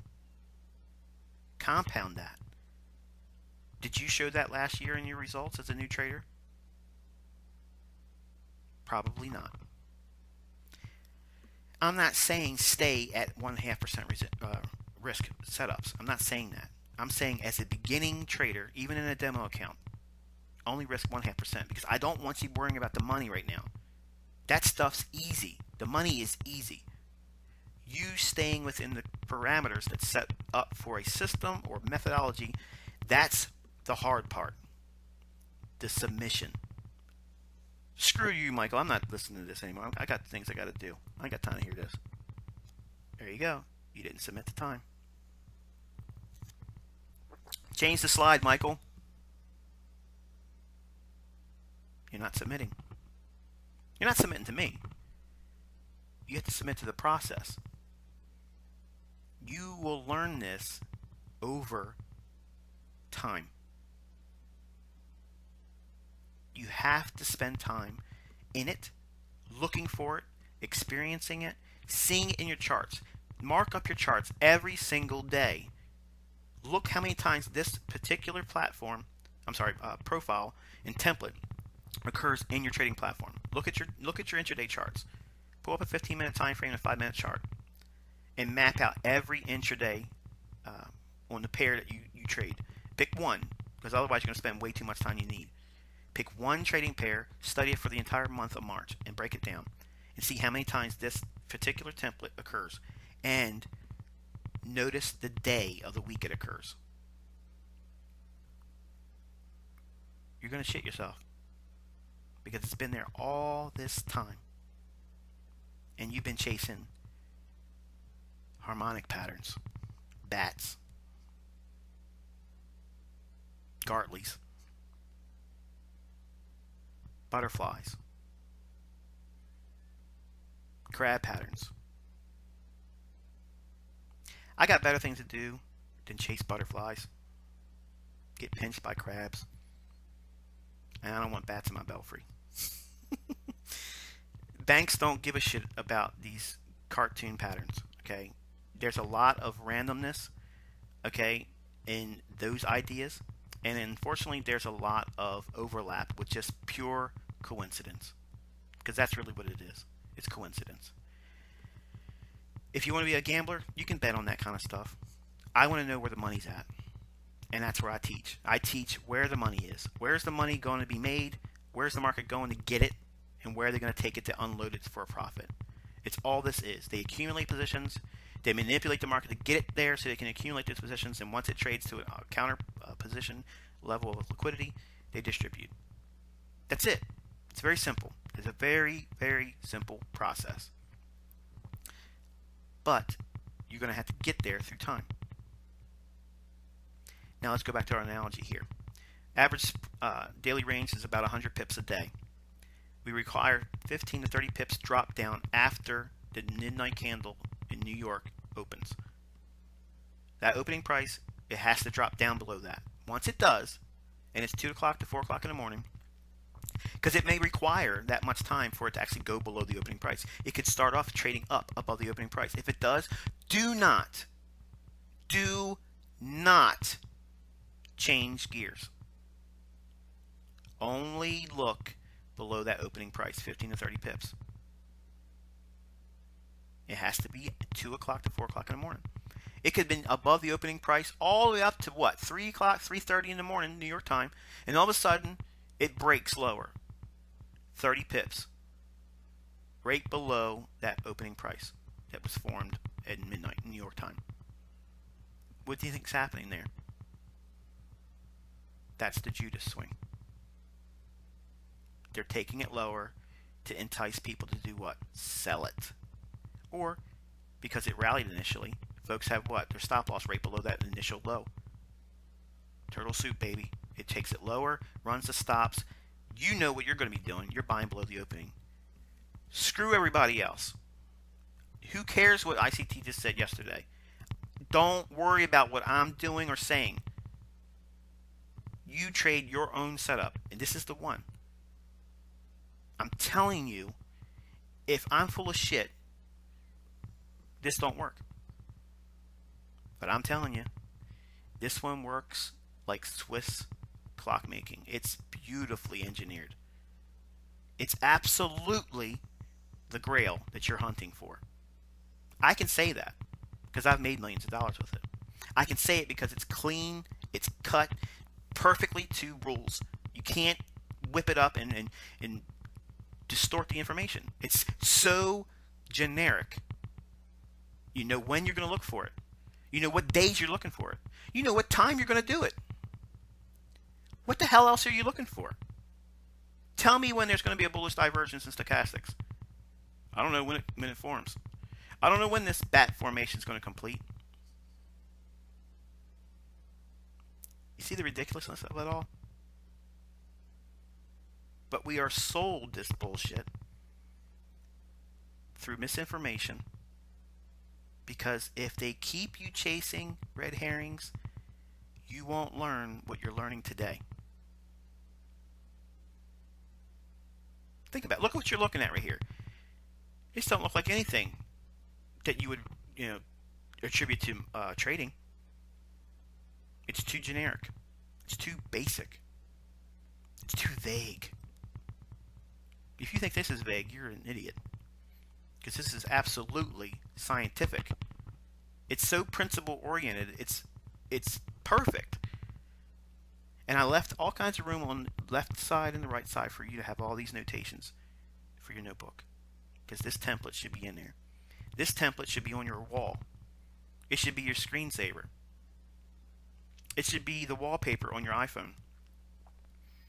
I don't agree with tattoos, but if you're a tattoo guy, you know, I'm not going to go that far. Nonetheless, this one here, okay, once you understand it and you gravitate to a greater understanding with it, say you're trading that same model and you've gotten better with fine tuning your entries in London Open. So you can reduce the stop down to a 30 pip stop loss. And now you're at 2% risk. Oh, baby, does it get so much better. If you're buying near the low, trading 2% risk, 30 pip stop loss on average, when this thing screams up and goes 150, sometimes 200 pips sometimes in a day, man, how many of those do you need over the course of a month to take down 15, 20% returns? Monthly. I want to double my account in a month, Michael. I'm not impressed by that. Well, turn off the video.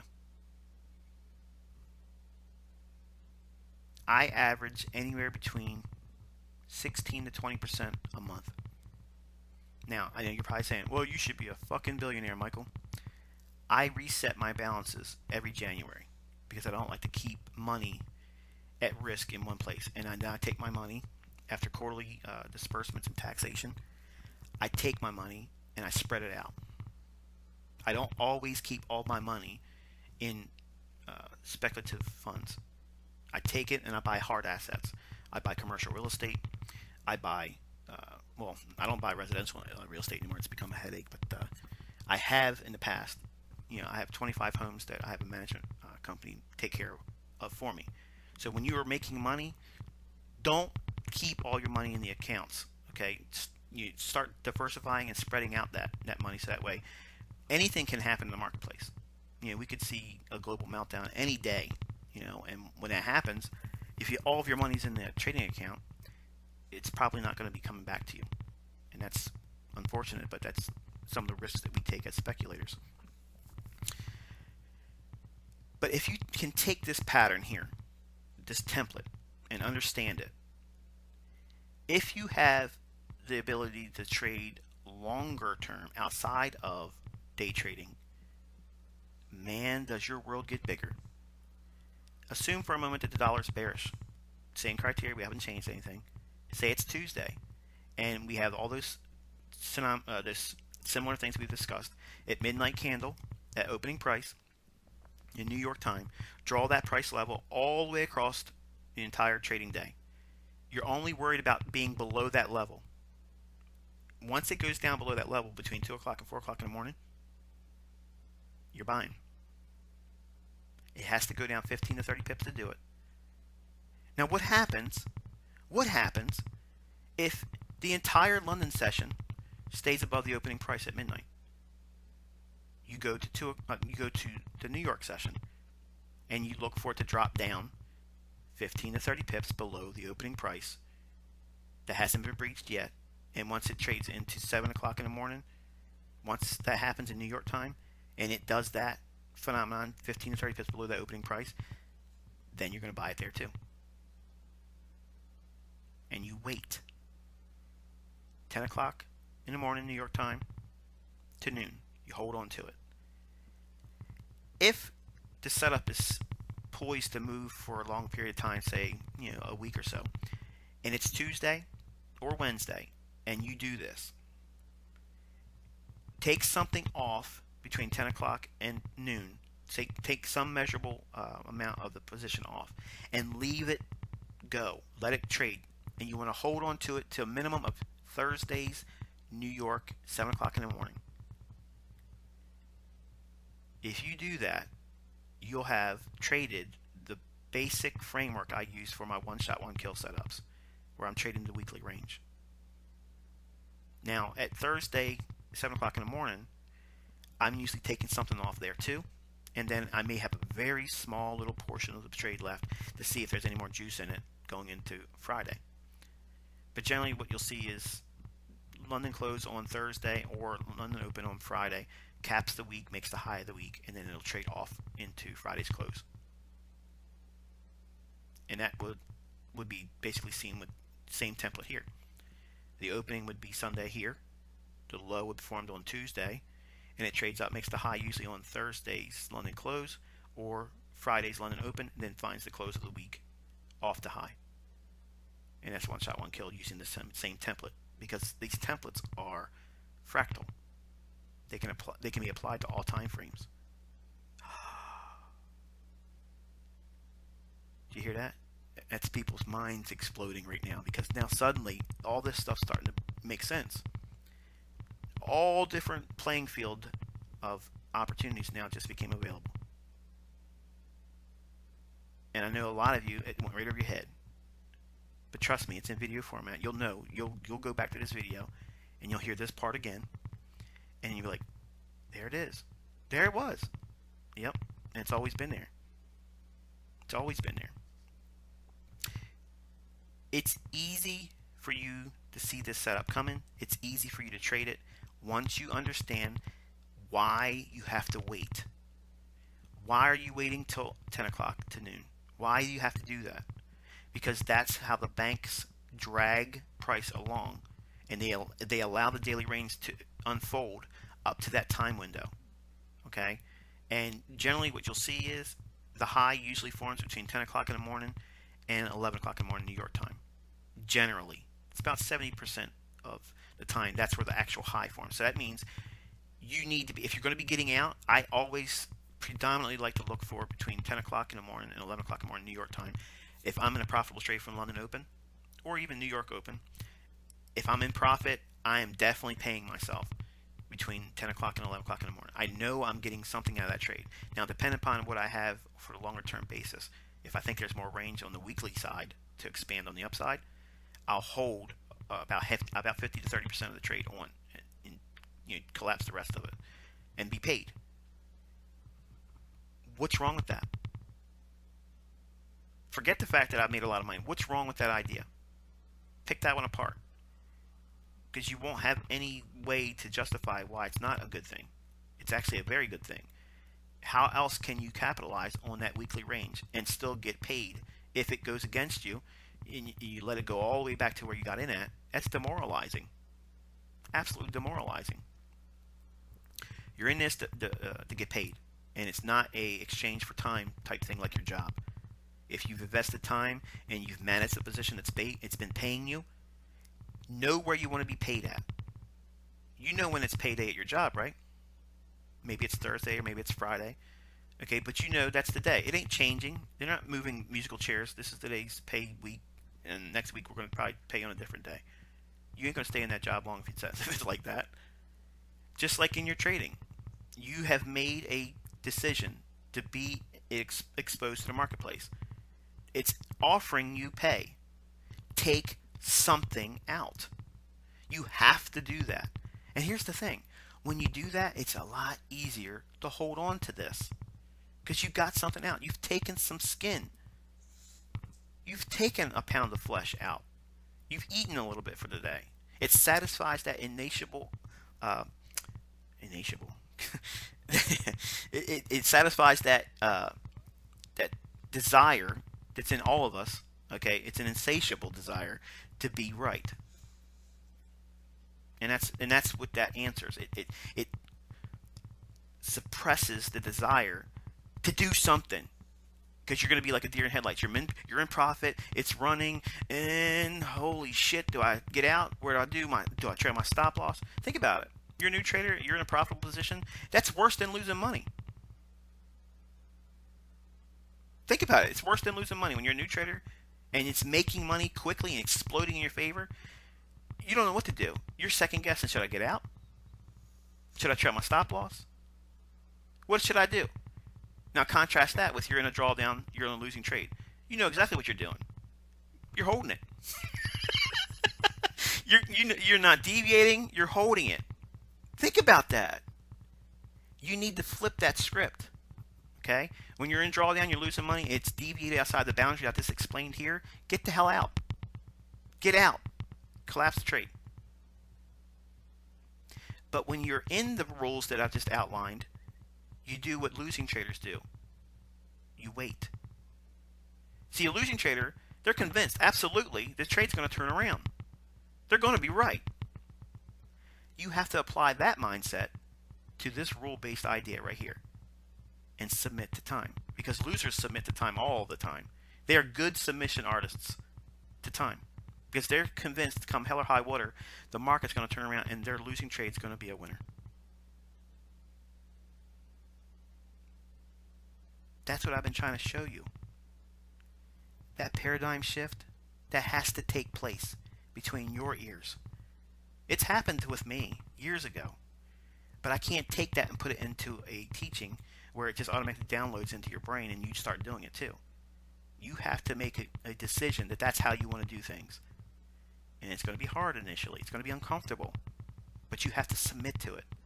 Trust it by seeing examples in hindsight. Study it. And we're going to look at examples.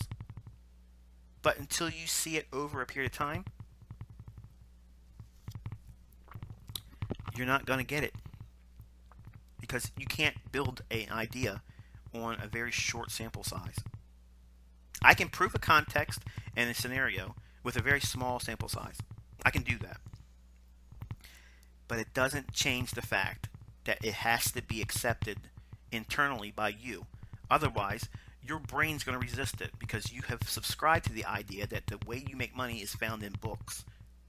It's found on forums. It's found on the internet. It's found in this guru. It's part of this service. It's part of this mentor package. It's not. It's what I just shared with you right now.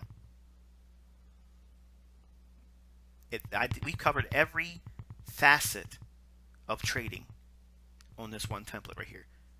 Psychology, controlling emotions. How do you do it? Keep your risk small, graduate in your understanding, then and only then maximize your risk up to 2% once you know what you're doing. When you no longer feel excited about getting in the trade, it's like, oh, here's another one. Here's my order. There it is. Now contrast that with now. Shit, man, I don't know. Should I buy it? Let me wait a little bit. Okay, oh shit, it's moving now. Let me get in it now. And then what are you doing? You're thinking, man, I'm chasing it. I know. You won't say it out loud, but you're chasing price. And you know your stop loss has got to be way bigger than it needed to be initially. And now you're a Christian. Because you're praying to God, please let this trade pan out. And last time I checked, God's not interested in foreign exchange. You're going to see a great deal of maturity in your understanding if you apply what I've said up to this point. So if you have made a point to watch videos, make a mental note and physical note in your notes right now. Get the time on this video. And you really want to be watching this video up to this point right here a couple different times, especially if you're a new trader. You're going to want to come back to this one after you've gone through all my other tutorials, because what I just gave you right there was the Holy Grail.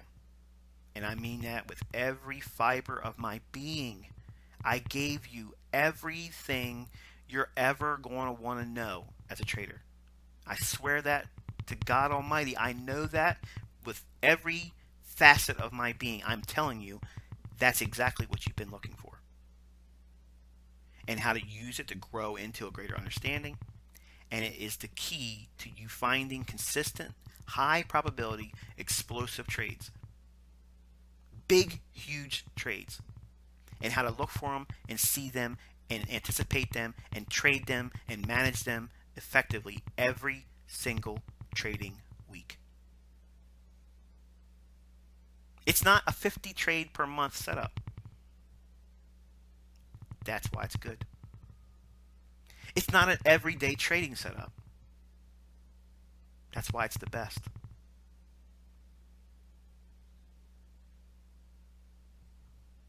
It formulates an idea of a systematic approach going in with a clear-cut set of rules that are based on time, day of the week, and what the bank algos do with price.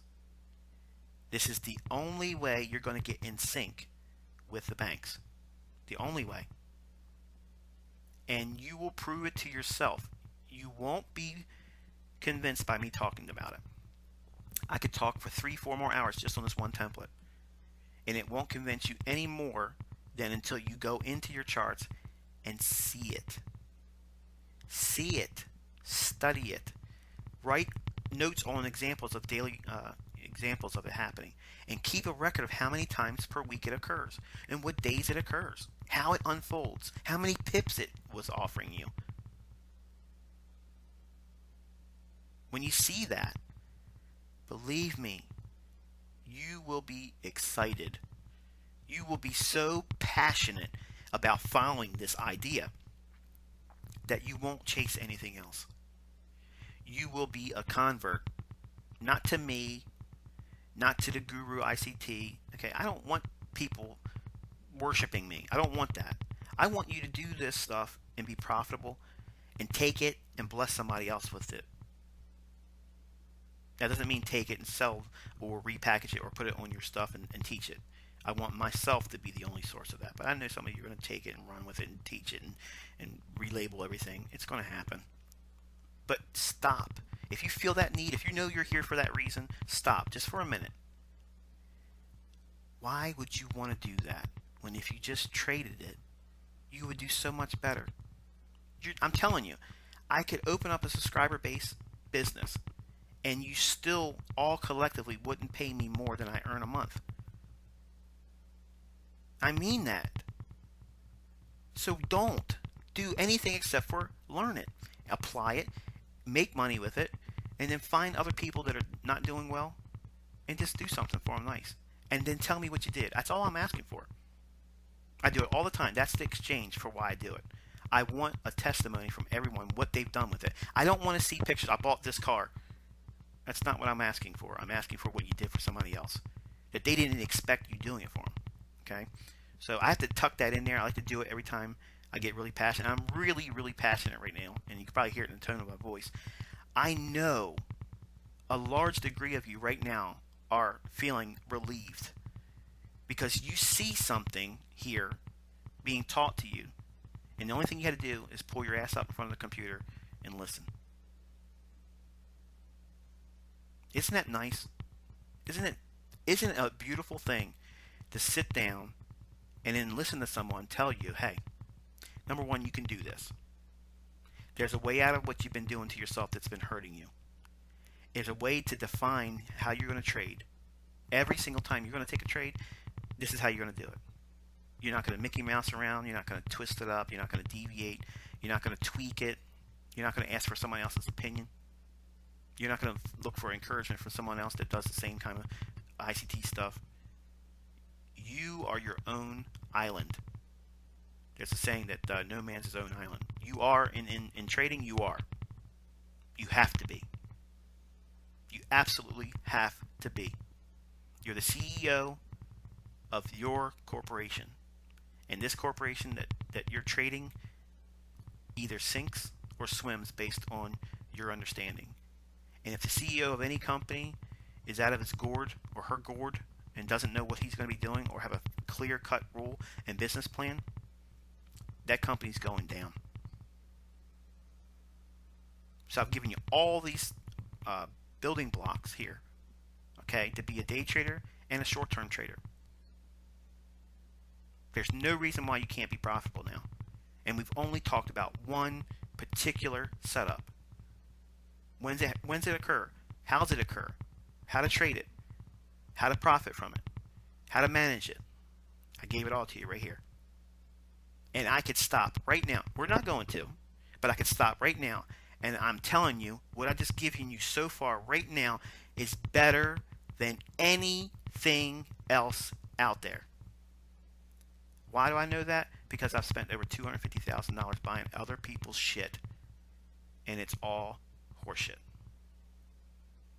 You don't know when something's going to take place. You'll know it when you see it. When this thing lines up with that, when this indicator crosses over here, when this thing turns green, you're looking at everything else but price. And that's why that stuff doesn't work. The only thing we're looking at is price. Because I want to know what the banks are doing. And if they tip their hand, I'm going to be all over it. And so will you. So will you. The banks are not changing their business plan week to week. It's their playground. It's their business. Currency is their product. Money, stacks of money. Okay? The idea, the value of money is what, if they had a store, that's what would be on the shelf. You have to understand price. You have to understand that. You have to understand, why does it move? It's an animal. It is a real thing, okay, that has a very generic characteristic to it. It repeats every single week. Look at how many times you've lost money over the however long you've been trading. And I guarantee you, if you go back in those times where you lost money and you look at what we're sharing here, you probably wouldn't have taken that big of a loss or that many losses. And you probably would have had a lot more winning opportunities. Last bit on this one, then we're going to the next slide. If you miss a setup, don't chase it. Let it close, study it, mark it up as if you did take the trade. Mark on your chart where the ideal entry was, where the stop loss would have been, how much risk you actually sat through in drawdown before it actually went to a profit, and then how much the trade would have been profitable. Okay, and use the opening price at 10 o'clock in New York as your closing price. If you miss the trade, use that as your basis, because you don't know where you would have gotten out at while you would have been in the trade. It's all different because it's hindsight looking at it. But use the worst case scenarios for hindsight backtesting. And even in that condition, you're going to see this is absolutely astonishing. So next slide.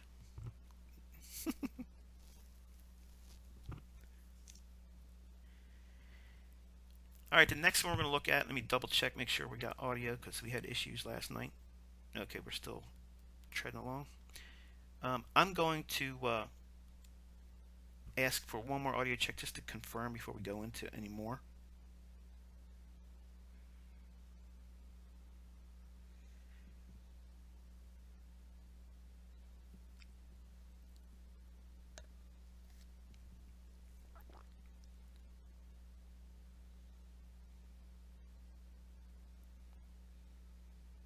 Thank you so much for that. Alright, so the next one we're going to talk about is the London swing to Z-Day. Now again, because we're predominantly looking at buying templates for intraday price action, what we're giving you is an idea on how I internalize what is going to most likely unfold for the daily range. Obviously, because we spent the lines portion of the presentation on the first template, that's where everyone should be looking for. That's the one everyone should be studying and hunting. You want to stalk setups, that's the one you look for, okay? That big classic buy day or sell day if you're going to be a bear. Just reverse everything in all these templates for the sell side. ICT London Swing is traditionally going to be very close to what you see going on in that first template. It's going to look like a classic buy. What will happen is it'll drop down from the opening price at midnight and give you a really good entry price to get in and get long. Unfortunately, it only goes up a little bit above the opening price and then fizzles out and trades back down and then eventually goes into a range-bound consolidation. Now, when this unfolds, it generally is, it's going to be in the middle of a larger swing. So if the market is on a daily or 4-hour chart, allowing potentially higher price moves, but it's already moved a great deal already quickly, the market's going to want to consolidate. Now, strong moves don't really retrace that much, and that's why this template will actually be occurring. So what happens is if you say, for instance, if you have a really strong Monday and Tuesday buying scenario, okay, maybe those 2 days have been a classic buy day, and we had 2 really explosive up days, and maybe it's moved like 300 plus pips. The market's going to want to take a breather, and it still will give you a buy in London, but you have to be anticipating this template on the heels of a big series of 1 or 2 or maybe even 3 trading days. Maybe Monday and Tuesday and Wednesday have been up days. This will probably occur on Thursday. Okay, generally Wednesday or Thursday, this is the day that this type of template will occur because it needs to pause. If the market has moved on a larger time frame, daily or 4-hour setup, and it's came to the end of the move, in other words, it's moved up for a while and we're hitting resistance levels, this also can form there as well. Okay, and what it'll do is it'll create usually like a swing high on the daily or 4-hour chart, and then the next day it'll start rolling over, going weaker. But you can still profit, and this is one of those templates that why I preach hard and fast. You have to take profits, some measurable amount of profit at 7 o'clock in the morning. If you've traded London Open and you have profits at 7 a.m. in New York time, take something out, especially if you're over 20-30 pips, because if you don't, this is what could happen. You end up getting caught in the middle of the range, okay, and or like we'll see later in other templates, it could be a reversal market profile, and you'll lose everything you've made and probably a larger stop. So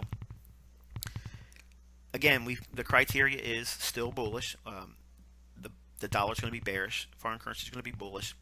This template will unfold as a classic London Open buy. So between 2 o'clock and 4 o'clock in the morning, it'll give you a buying opportunity.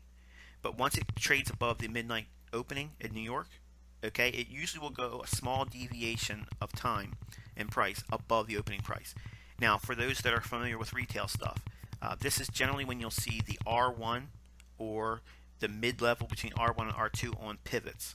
Now, I'm not a pivot trader, but pivots, if you like them, this is that template to help you for that, because it will be just like clockwork. Pivots will work perfectly in this scenario or this template, and that's why they work a lot, in textbooks, because they'll use this scenario here.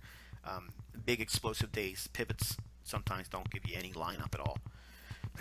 So the criteria again is middle of a larger swing on the higher time frame, daily or 4-hour. So it's going to want to pause and collect itself. Okay, notice it's not having a lot of retracement, which is typical of a very strong dynamic price move. Big strong dynamic price moves have little to no pullback, but they do have consolidation days. That's what you're seeing here.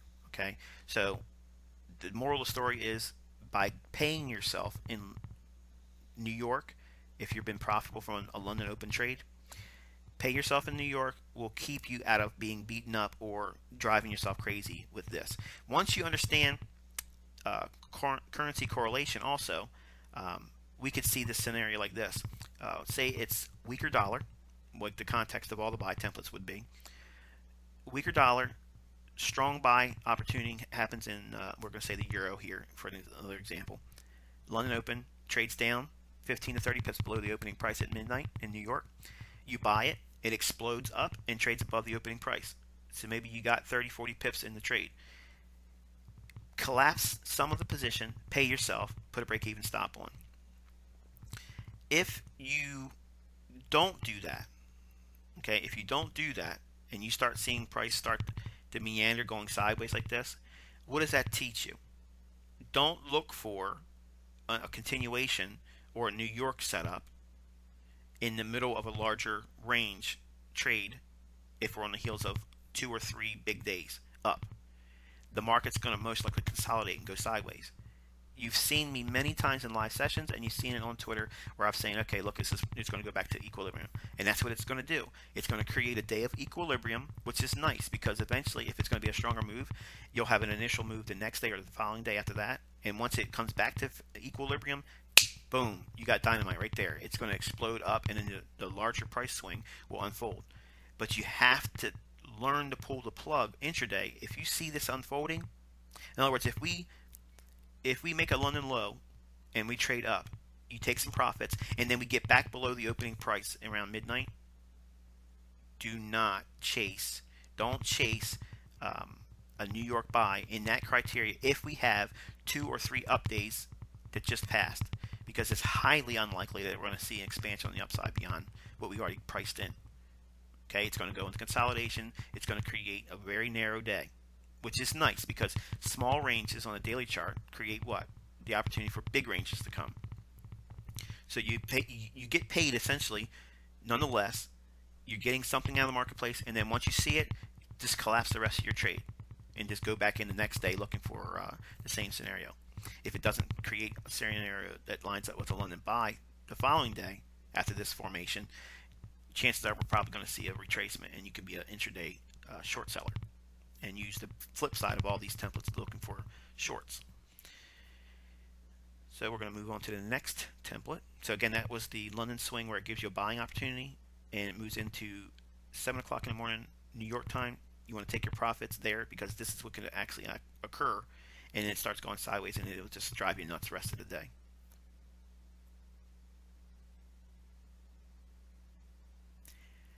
All right, the next one is the London swing to New York open or London close reversal. Same scenario, like every one of these templates, we're looking for a London open decline of some sort, 15 to 30 pips below the opening price of New York's midnight candle. Once it drops down and gives you a buy, okay, it's going to move up into a larger time frame or higher time frame bearish order block. It'll close a range and move back into a fair value level, or basically an optimal trade entry for those that know what I'm talking about from baby pips days. Or it will be a turtle soup. It'll run an old high, or it'll just be a classic resistance level on a monthly, weekly, or daily time frame. And then what happens is that once it trades up into that level, and it occurs at the time of New York open, and it's on the heels of a larger price move, this could be the transition point where the dollar is no longer going to be bearish, but moves into a bullish area of support. Then this is going to be a market reversal profile. Okay, it'll be a classic scenario of reaching for a higher price to reverse later on intraday. And then once it occurs, and again, it may require all the way up to 10 o'clock to noon, and then the market makes the high of the day there, and then for the next couple of days later on after that, it'll create lower pricing. But the profile or template is used to run up into a higher time frame daily and or 4-hour bearish resistance point. And again, it could be a bearish ICT order block. It could run an old high for a turtle soup, or it could close a range for like an optimal trade entry. So it's very easily understood. If you look at higher time frame price charts, you'll see many examples of that. But it'll eventually come all the way down, clear out the low of London. And if you understand my market maker buy and sell profile, the market maker sell profile is what you'll see in this market reversal profile. It'll have the low created in London open. That'll be the initial consolidation area. It'll move up, create the smart money reversal at the high of the day, which would form at New York open or London close, and then trade all the way down, clearing the low that made in London, which is the original consolidation for a market maker sell profile. And I know it's a whole mouthful for some of you guys that are new, but I promise you, if you ask the folks that have been around, they know exactly what I just said, and it makes perfect sense to them. This is why you got to go to the old stuff first, newbies. All right, the next template we're looking at is the range to New York open and or London close rally. Generally, this is going to be a non-farm payroll event or a FOMC event. The market will be in consolidation. Again, we're sticking with the synopsis. The idea that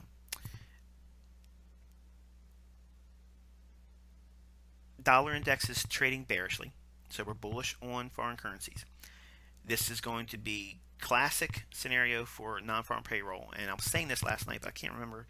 I didn't go through the entire recording to see if this was one of the parts you could hear, but I was saying in recent years, non-farm payroll has not shown this pattern as it has in the past. It used to be, it would be a consolidation, maybe 20, 30 pips, maybe 40 pips for the whole day, and then when non-farm payroll comes out on first Friday of every month, you would see explosive moves after that. Okay, and because it's not like that now, it's been volatile all the way up into non-farm payroll. It's a little bit of a I still look for this phenomenon, but it doesn't happen like it has happened in the past. So because I think of the increased volatility, once we start calming down again, when markets go to a lower level of volatility, you'll see this being a classic scenario going into non-farm payroll. This always will occur at interest rate announcements as it relates to FOMC. Okay, so when countries come out and with their adjusted interest rate announcements, this is what you end up seeing. And the way you understand if it's going to be a New York open or a London close scenario is that if it's going to be a non-farm payroll day, well, the low is going to be run out initially, and that's where you're going to be looking to be a buyer. And this is what I use to trade non-farm payroll. When you've seen the live examples of what was it, January and February? Yeah, or March. Was it February? I think it was February, March. Whatever it is, they're recorded. They're on my website and on the YouTube channel. But I use this template, and I use the one later on when we talk about that one as well for trading those non-farm payroll particular days. The idea is that we're bearish on the dollar, and we may be consolidating in the dollar as well. And then eventually, once we get to non-farm payroll numbers released at 8:30 in the morning in New York time, the market will dive down below the lows. Okay, but the context of the market is still what? Bearish dollar, bullish foreign currencies. So what they'll do is they'll sink it below the consolidation leading up to the numbers release in New York for non-farm payroll numbers, and then they'll explode to the upside. And then there'll be a late day, usually like 1 o'clock to 2 o'clock in afternoon New York time. The range will draw out that long. Okay, when is it going to occur at London close? When there's going to be a FOMC announcement around 2 o'clock in New York time. Then you know that there's going to be a setup that forms around that 11 o'clock to 1 o'clock in the afternoon, that time window for the setup. Same scenario, they'll take it below the low or consolidation of the day, and it suck everyone on the wrong side and then explode up. So we're always sticking to the same premise. We're bullish based on a higher time frame premise. That bias, we're going to milk it until it's completely obvious that it's no longer valid. Okay, and you stick to it, you trade it, you trade it, you trade it until you can't see it working, then you go the other direction. Okay, and it really is that simple. You're submitting to the possibility you're going to lose money, and your trades aren't going to be perfect, but in between those two price points of when transition takes place, when the market moves bullish and bearish, there's going to be a lot of opportunity to make a lot of money. And just trust me, you're going to have losses, but the wins far outweigh those losses, and it won't shake you, it won't make you nervous, it won't scare you. It will in the beginning because you won't trust it yet, but over time you'll see a handful of losses if you trade a lot over a course of a month. Your winners will more than adequately take care of all that and sweep it all under the rug. As it relates to currency correlation, this is another template that will occur. Again, same scenario. We have a bearish dollar. We expect the dollar to be trading lower. It has unfulfilled support levels it hasn't reached to.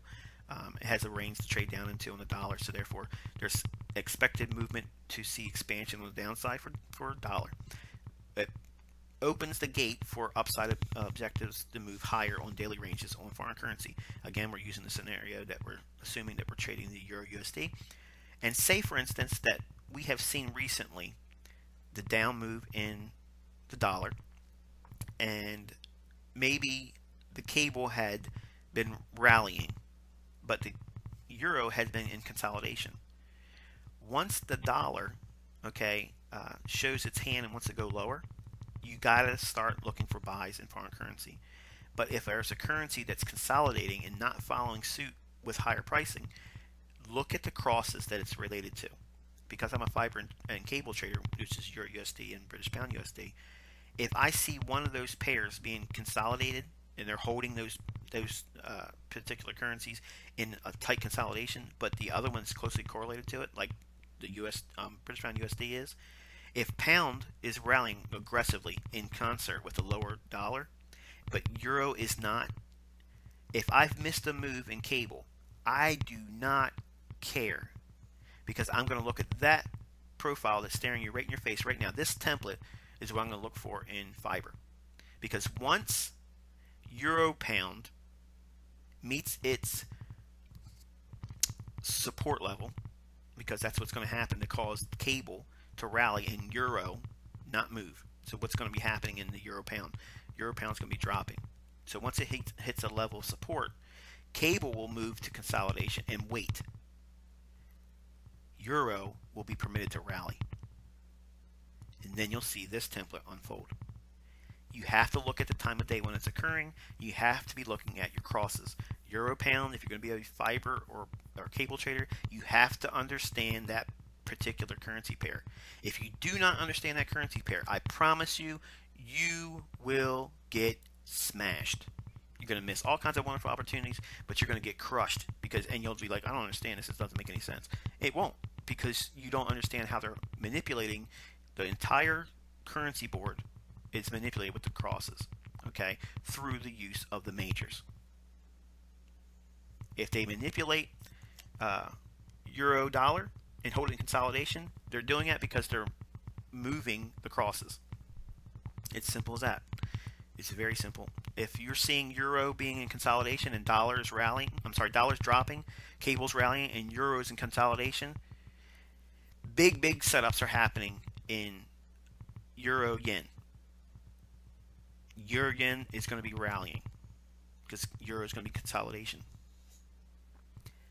You're going to be setting up a beautiful opportunity that day or whenever the euro pound hits its support level it's waiting to hit.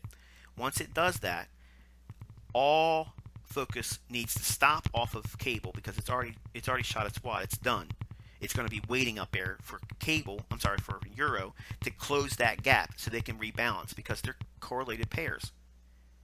They will move in time given that amount of time. Remember that submission to time thing we've been talking about? You got to submit to that.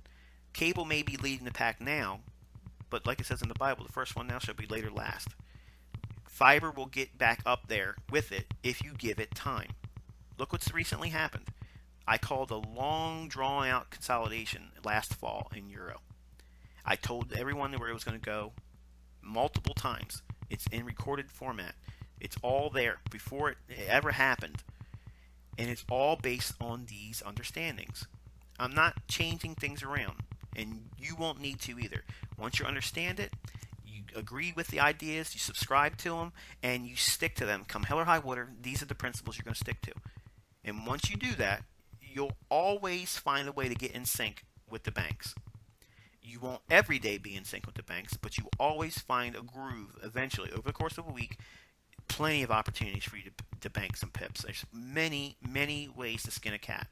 And this profile or template for intraday price action is seen when the decoupling happens, when currency correlation has met its objective. In other words, the scenario is arriving at a bearish dollar. Every currency that's foreign should be rallying. If a particular currency is consolidating, man, check the crosses because that will unlock everything. And then come back to that one. Because when those crosses meet their support or resistance level respective to what you're looking for, the next shoot or drop will be in that consolidated pair. And then it'll close its range and get back in sync with its correlated partner. For instance, fiber and cable. Those two are sisters.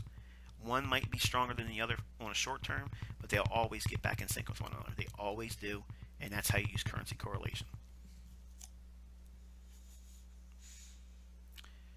All right, the next one here. Just want to double check. Okay. I'm very scared that I'm going to lose the audio because I've been talking a lot and I really don't want to do this one all over again. So we have a consolidation raid on news release. Now this one is FOMC specific, and also it can be seen the same way we just disclosed the currency correlation idea. Same thing applies here.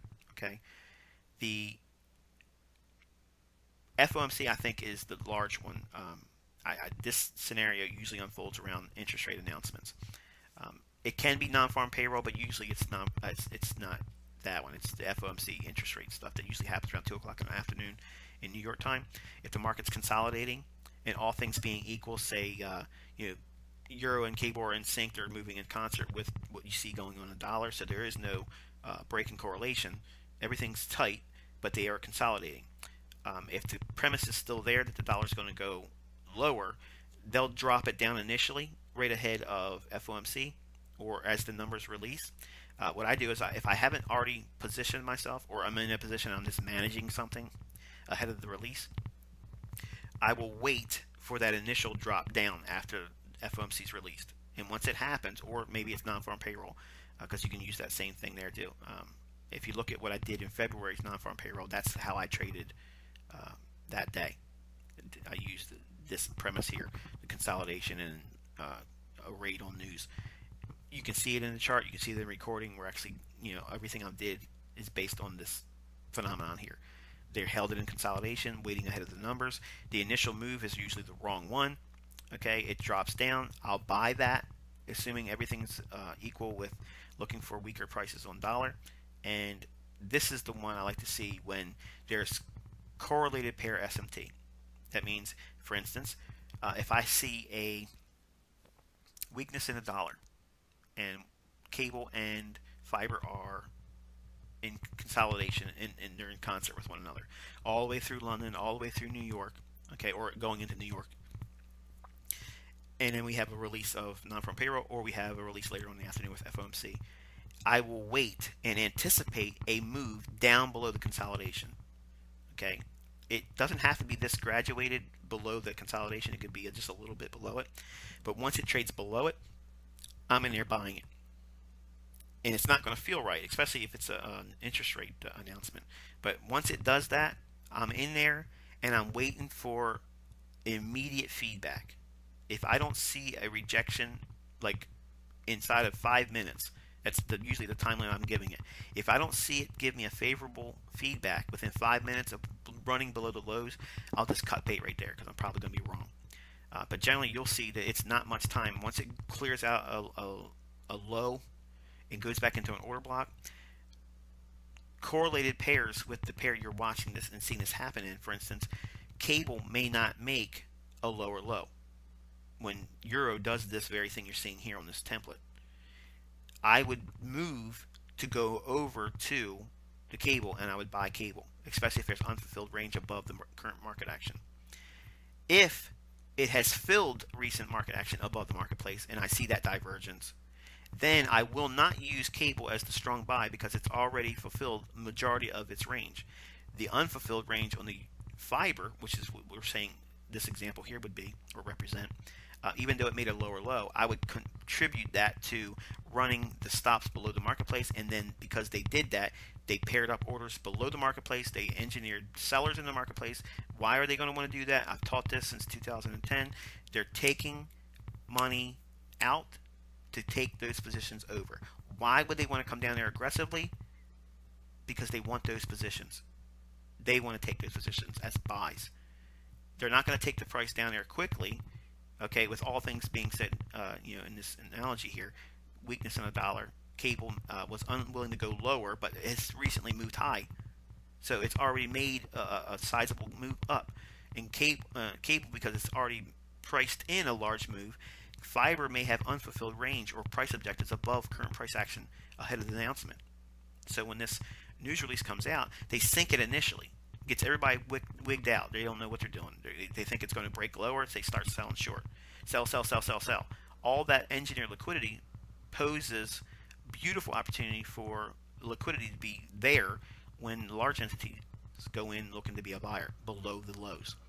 And when it does that, you see the classic raid or whipsaw, bang, turtle soup or SMT correlated divergence right there. Bang, it takes off, and then the fiber will explode. So there's a lot of things you have to weigh, even though SMT divergence between correlated pairs, and SMT is smart money tool or smart money technique, which is you're looking for correlated pairs to agree. If they move down, they should be making lower lows in concert. If one fails to do that as a crack in correlation, there's probably some accumulation going on right there, and you have to break down the dollar and the correlated pairs together to see what's most likely going to happen. It's a confirmation tool. It's not a selection tool, so don't go in there looking for it like it's a stochastic divergence. But that this template here, if you see consolidation, these are all the things that you want to do, going through your mind, and the internal dialogue that should take place. That's what I do. That's how I do it. It's how I'm able to call moves ahead of the time and tell subscribers and people that are on my Twitter. If you're not aware of my Twitter, it's ICT Inner Circle Trader, ICT_M Huddleston. I got a lot of new people asking what my handle is, and that's what it is. But this template here again is usable for when there's been a break in correlation, when that pair that has not been moving in concert. Usually you'll see the same phenomenon too. So it's not just limited to just the raid on news, but you'll see that happening right here. That'll be the occurrence that usually takes place around FOMC or non-farm payroll. Next template.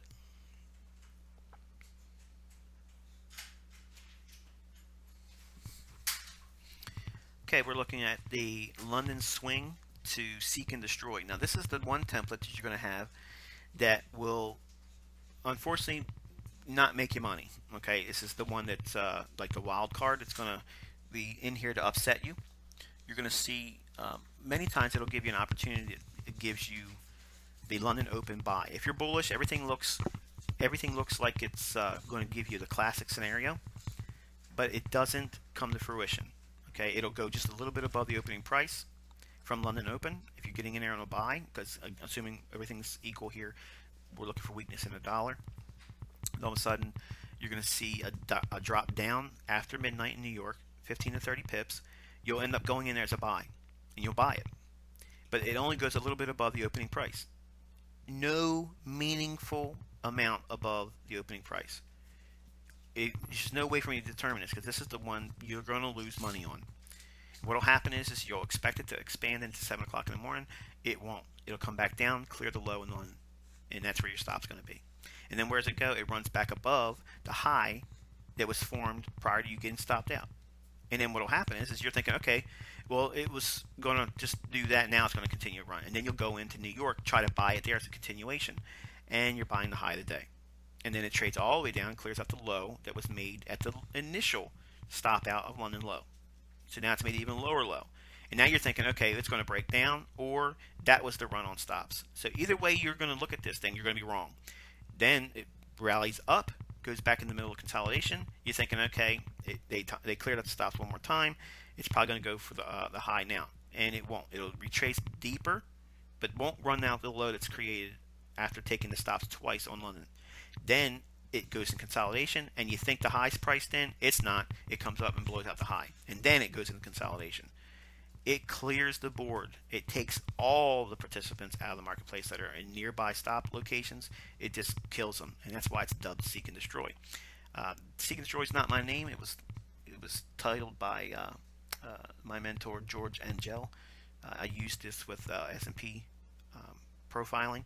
So when I was an S&P trader, this is a lot of times what you would see. Usually you'd get like 1 or 2 of these particular days a month. And there's no real way of knowing when they're absolutely going to occur outside of the fact that it can occur in the middle of a larger range swing. In other words, it could be in the middle of a consolidation or equilibrium point based on a big price swing. Say if you're looking for a 500 pip move and say it's already moved like 300 pips or so. That could be the catalyst for this template to occur. It could also occur at the end of a price move, or if you're in, for instance, if we're looking at a buy like we have here, this is an idea we're looking for buy signals or entries. If you are up against or just below layered resistance, say there's a lot of levels that are potentially resistance levels on the daily and or 4-hour chart, this can occur there. Okay, a lot of times, and that's why I don't like to trade when there's a lot of resistance above me. If I see a lot of resistance levels that are layered above where I'm at in current price action, I'm not buying that market. There's just so many opportunities for it to be held down. I'm not interested in trying to guess if it's going to have the steam to get through it. There's so many other pairs to choose from that have open ranges, and that's what we trade in. We trade in where there's a lot of open access to go back into a range that has been not recently traded into. So there's a lot of potential liquidity up there. And if you're bullish, without a doubt, the banks are going to want to bring price up to those levels because that's where they're going to exit or distribute their long positions. So you're pricing in, ideally, near the low of the day, but this day here is going to kick your ass. It's not going to give you an opportunity to make money. And as soon as you see that phenomenon taking place, do not trade anymore.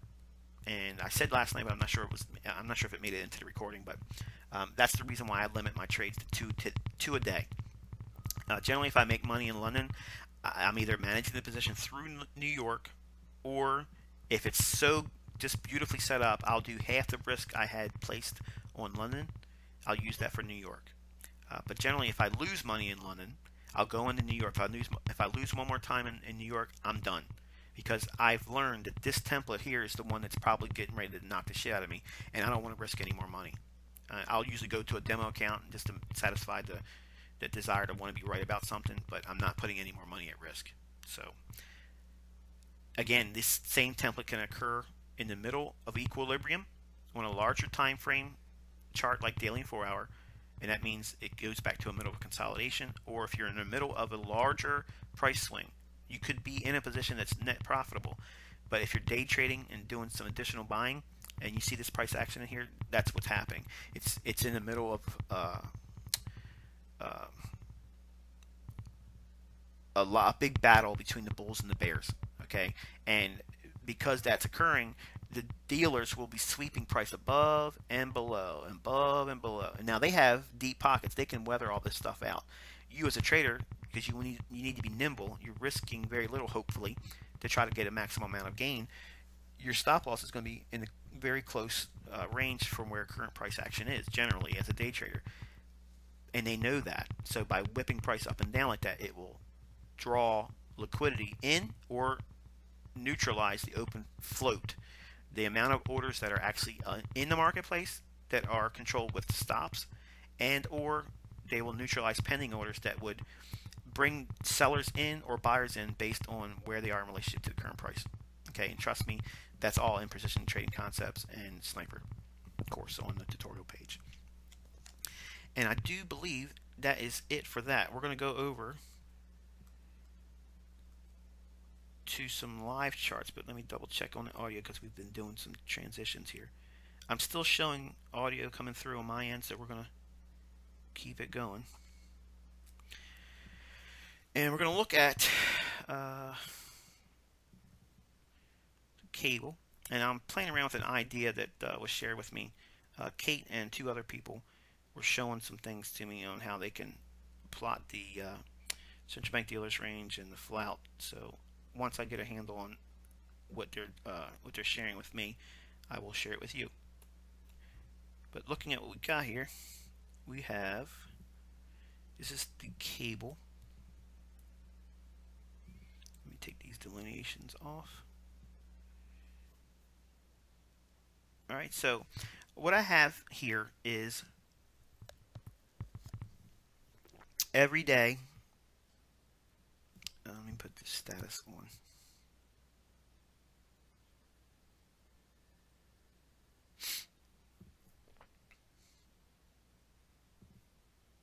Okay, so every vertical line here, okay, is 4 GMT in this platform. So 4 GMT on this platform is the equivalent to New York in New York at midnight time. Now, before daylight savings time, it was I was always going to 5 GMT, but now it's 4 GMT on this platform. So whenever they do time shifts, it causes problems for my subscribers, not so much for myself, because I allow for deviations in all of my time studies. For instance, like we were talking about earlier with the classic buy template, the idea of being a buyer just in 2 o'clock and 4 o'clock in the morning, while that's great for you as a learning trader, because I'm a little bit more speculative than most and I have the experience behind it, you'll eventually start looking for early signals as early as 1 o'clock in the morning in New York too. But don't worry about that. You'll probably see some of those things occur early on, and that's a test to see, can you still stick with the idea of only trading between 2 o'clock and 4 o'clock in the morning with those premises that we made earlier in this presentation, which I'm not going to go over again here. This is definitely going to be one of those videos you're going to have to go back to a couple different times, because it's 2 decades of information slammed into one presentation. And trust me, I'm like a warehouse of information. We're not even close to me getting to where I really want to take it, but I'm going to be respectful to the amount of time you guys are willing to sit in to get through some of this. So we're going to go about another 30 minutes and we're going to close it, because I do want to eat. I haven't eaten anything today. So here's the idea I want you to take a look at.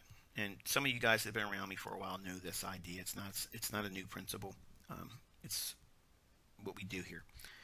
If we are anticipating bullish prices, Okay, if we're looking for bullish pricing, we're going to be looking for certain templates to unfold. Okay, and we have one here. We're going to just look at let me do the delineations, just double check. All right, so we have Sunday, here's Monday's trading, here's Friday, Thursday, Wednesday, Tuesday. Okay, Tuesday's trading. On Tuesday, this vertical line here, let me go in here and change this because I really want you to see the separation so we can see what we're looking at and why it makes sense. So that way when you go into your charts, you'll be able to see it and it'll make a lot more sense to you while you're studying. Well, that didn't do much now, did it?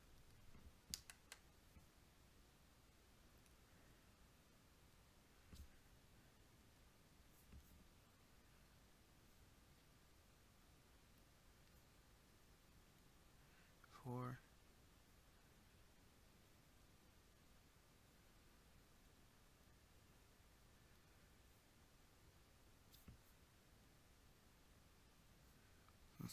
Well, let's just take these off, and there you go. The only vertical line you got is that one. And why I went the hard way about that was, I don't know. I'm tired, I guess. So we have midnight each candle. On midnight, you want to get the opening price. Opening price on this candle is 142.40. 142.40. So anything below that price here is a buy, but it has to be 15 to 30 pips below. All right, so I'm going to test your memory. We said if the market is bearish on the dollar, okay, we want to see a buying opportunity in foreign currencies. If dollar's weak, we want to see buys in foreign currency. British pound USD is a foreign currency as a relationship to the dollar. So British pound USD on Tuesday, on Monday, and on Wednesday, we are hunting buying opportunities. We're looking for the price to move minimum 15 pips below the opening price.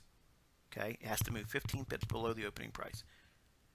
What I'm doing here, here's 15 pips right there. Okay, so right here, 15 pips below the opening price. Let me zoom in because it's probably not going to be as tight on here as my recorded videos are usually, because I can zoom in on that. I can't do it here, so I have to really dial in tight. All right, so we have, here is, make sure I do this correctly because I could very easily screw this up and confuse a lot more of you. That's 1 o'clock in the morning. Here is 2 o'clock in the morning, right there. Okay, so that's 2 o'clock.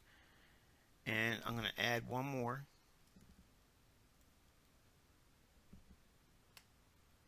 And if this is the first time seeing this, believe me, your jaw is about to hit the floor. There's 3 o'clock. 4 o'clock. Okay, so now the top of this body of the candle, that's the opening price at midnight in New York. What you're going to do is you're going to block out from that opening price, just draw a line out. Okay, you can do that. I'm doing it by eyeball. I don't need to do it like that, but you can do it on your own charts. Okay, here is 15 pips below the opening price. There's 30 pips below the opening price. My question is, where's the bodies of the candle at? The bulk of the volume in that down move after New York's open is inside of this range. Yes, it wicks down. Okay, on this candle here at 7 GMT or 3 o'clock in the morning in New York time, look at that same candle on your platform. I guarantee you your low is not 41.97. It's going to be different. And that's where there's going to be a disparity from what I show and what you're going to see in your charts.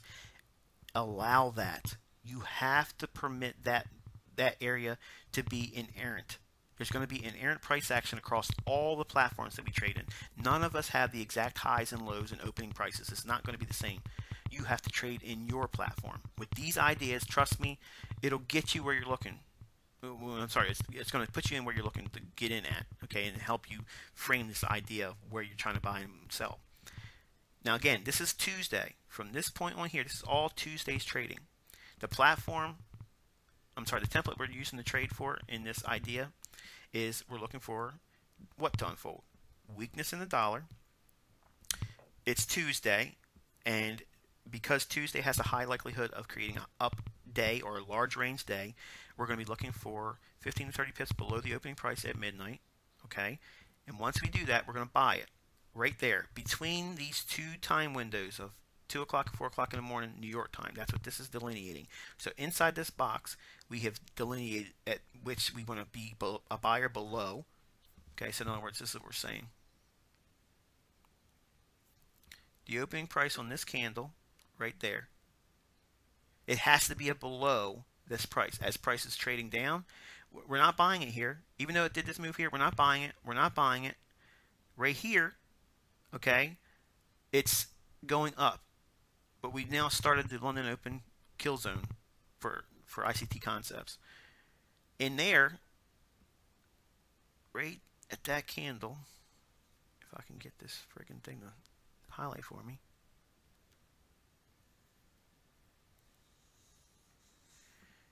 Oh, good grief.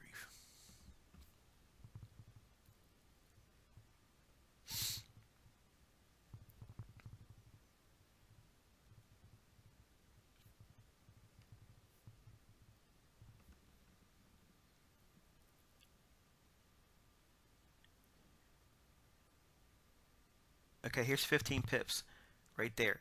It opens here, so it's above the 15-minute threshold. We can't buy yet. And look what it does. It trades up. We can't buy yet. It trades up. We can't buy yet. We're below the opening price in New York. Absolutely. Can't buy yet. And then it starts to roll over. Right here, we can be a buyer. At the minimum, right there, we can be a buyer right there. So watch. We're a buyer there. Your stop loss order's got to be 50 pips below it.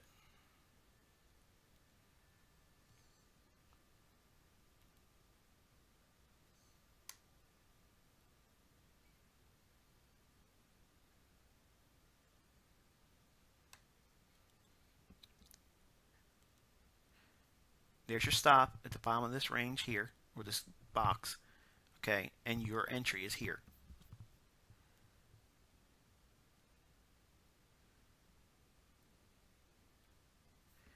Notice at no time did I pull up any indicators. All I'm talking about is time and price right now, okay? These are all rules that we just disclosed and talked about. And we're going to use the stop loss. We're going to note that as well.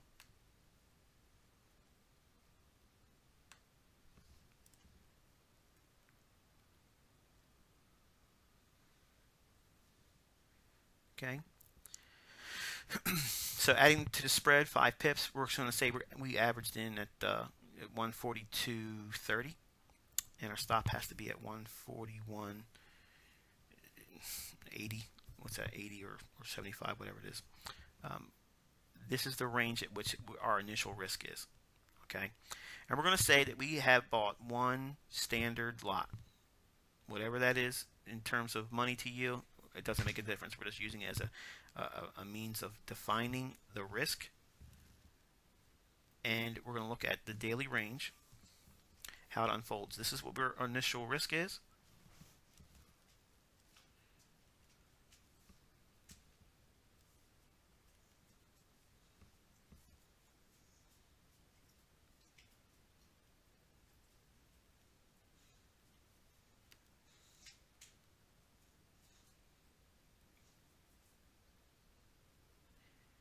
Man, I don't know why this thing is acting up. It's pissing me off. We're just going to do it the old school way. This is the part that used to piss people off. Man, ICT, did you know you could do this or that and the other thing with the MT4 and you won't have to worry about doing that? Alright, so we're going to show the reward potential on that initial risk, just on this one particular day here.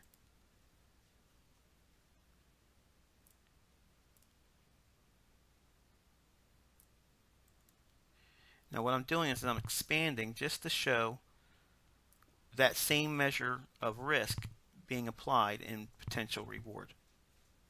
And I'm going to combine that with time. Alright, so this next vertical line here, this is at 8 or 4 o'clock in the morning in New York time. 5 o'clock, 6,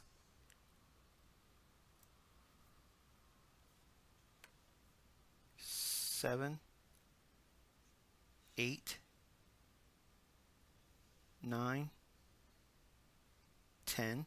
There's 10 o'clock in the morning. Okay, 10 o'clock in the morning to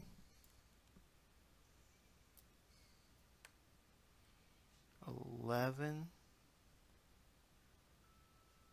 12. There's 12 right there. It's 10 o'clock to 12 o'clock in the afternoon or morning New York time. If you're getting out between 10 o'clock and noon, or taking profit, taking something out, okay, the low end of that objective, taking, or worst case scenario you took profit at, was at 42.62. So you're entering, you got about 32 pips of profit if you've banked something there. If you banked something there and you just relax and you don't do anything else. If you are holding as a day trade, okay, look at where we came from. We had a range here. We consolidated, we dipped down below it. Prices only moved a little bit above this old high. So we understand there's going to be a lot more upside objectives to be had. Also, note that if you look at the recordings I had, I called 140. No, I didn't. No, I didn't. I didn't call 140 something. I said that we would probably sweep the high on cable, but we'd have upside objectives still on fiber and cable. So we're looking for advancement or expansion on the upside. In here, you got best case scenario of 32 pips on the first profit objective if you just taking profit between 10 o'clock and noon New York time. The risk,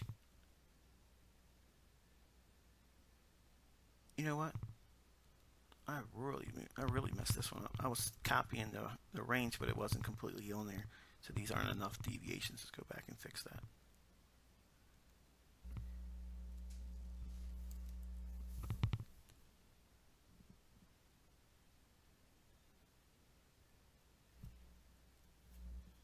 There we are. So we have 1, 2. So there's two reward to risk of 1. That scenario right there. By 10 o'clock in the morning, we really don't have it. We don't have it. We got just in the vicinity of it here. Didn't even make a 2-to-1 yet. The upside for cable and fiber were still on the cards for possibility, and we had weakness going into the dollar. So the scenarios that we were describing in this presentation are still there. But notice what we did. We only came above this high rate in here just by a little bit, and it consolidated and wound up and then released. I'm going to ask you to go back and look at the economic calendar for last week and line up those high impact releases and look at the time of day they were released. Okay, look at those things and also factor in the templates that we described and the time of day and when they occur. And you're going to see on Tuesday we had late afternoon announcements.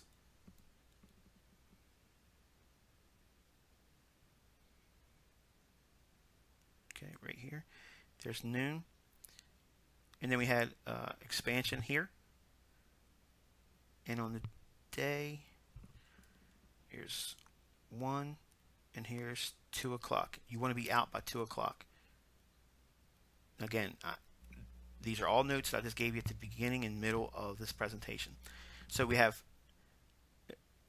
usually the high or low is formed on the day, if it's bullish, between 10 o'clock and noon.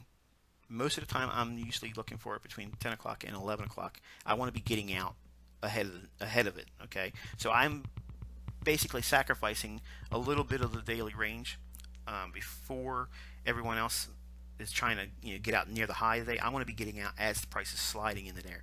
I don't want to be trying to get the very top pip. I don't care about that. If you do this type of thing, you're going to end up asking for more than you're going to be served, and you're going to end up getting hurt and giving up a lot of the unrealized profit that's open in your trade. You'll see it erode and go back down to closer to where your entry price point is, and that's not fun. But when you're holding for the day, you allow for, like I said, the later stages in the day.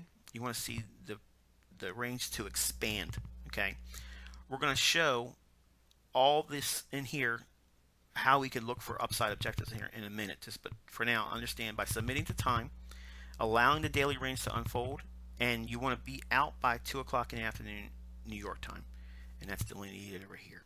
Okay, the very high of the day comes in the very next candle right here, and we don't really get the very 1, 2, 3, 4. We don't get a 4-to-1 setup for this risk to reward idea here, but we certainly do get 3-to-1. Okay, and you can do very well at 3-to-1. We're going to keep that in check right here. The next day, so here's a classic. This is a classic buy day. That's what that is. That's basically what I'm trying to say to you. So here's the rules. It went down, does exactly what we were saying to do, using a 50 pip stop loss. That's what would be seen here, and I'm going to go into it now and give you the higher form of trading inside this range in here, from this low up to this high. I teach this as a fair value level. The reason why it's a fair value level is because price has ran so fast, it didn't give a lot of opportunity for these prices to be traded in here. See how this is a big range candle here, this is a big range candle here. Each candle is a 15-minute time frame.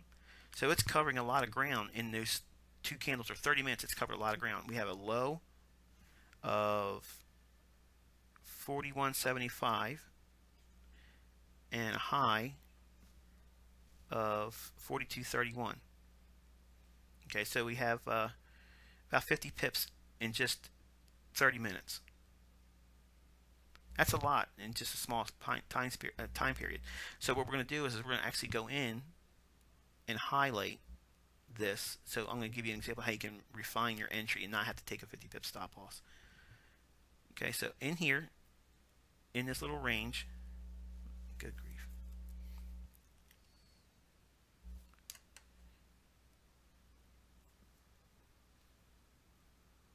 We're going to say inside this orange box, okay, once we drop down into a 5-minute time frame, we're going to look at this little area down in here that we've highlighted. So we're going to highlight that small section of time, which is the London kill zone, or the time between 2 o'clock and 4 o'clock in the morning that we would look for buys. We're going to look inside that same range here, all in here, and see if there's anything in here that I teach that you use to fine-tune your entry. This is a 15-minute time frame. You can drop down, and once you understand what you're looking for, you can drop down into a smaller time frame, 5-minute. So here's that orange box that we just had. Okay, we like to buy at down candles right before the big move. The down candle right before the big move is where banks and institutions buy. They buy when it goes down. So right in here,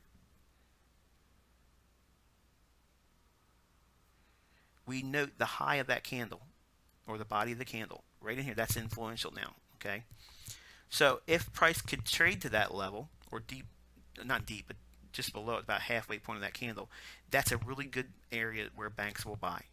Why am I saying that? Because they've shown a willingness to do it here. Okay, retail doesn't move price, banks do. Here's that same blue area we refined. In that same blue area, that's the kill zone between 2 o'clock and 4 o'clock in the morning. Price trades down and hits that level at 142.04. So now we can say we're buying 5 pips above that level, or on a limit. So if it trades to 142.04, a limit order placed with 5 pips above it would place us at 142.09. We can round that to a round number of 142.10. So we're going to say, for sake of example, 42.10. That's our entry, and we'll just put it as a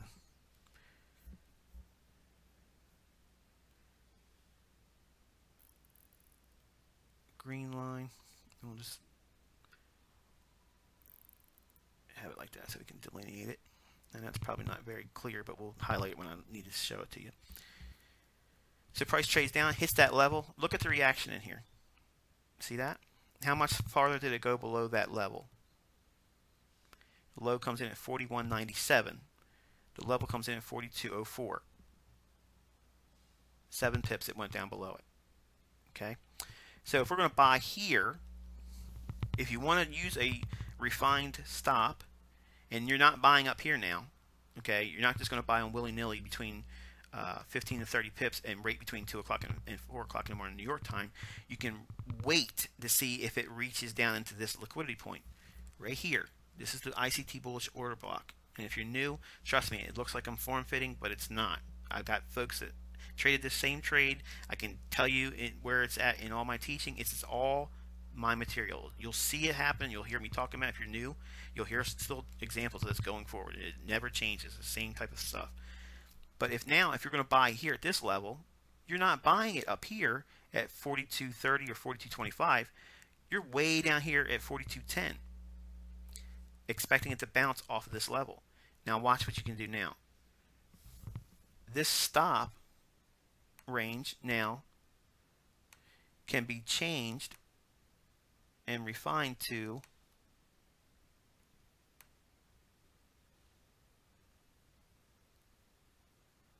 that. There's 30 pips. You only had 7 pips drawdown, so your stop is way down here. Okay, so now let's see what it does in terms of risk to reward. And again, this is the reason why I said risk to reward is a myth. It's nothing. I mean, the market and your positions, good grief, is always changing. It's dynamic. So while you may have initial risk, once the trade moves into profitability, which is what everybody's goal is, you want to see your trade go into profitability. So once it does that, aren't you really changing the risk to reward ratio anyway when you trail your stop loss or reduce the risk? So it's a facade.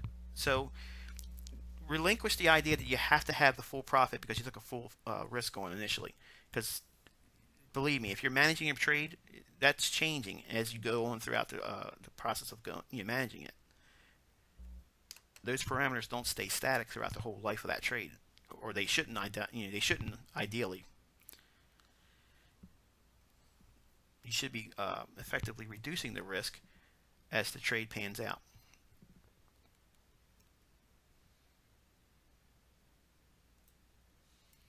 Now, these are all conceptualized principles here of just giving reward to risk ideas and how the trades would pan out. And let me do this here. So again, we have 3-to-1 set up here. Once it trades into here, we are in the window at the top of this rectangle or square, right in here. It gives you the exit right here for 3-to-1, right there on this candle. It trades down, consolidates one more time.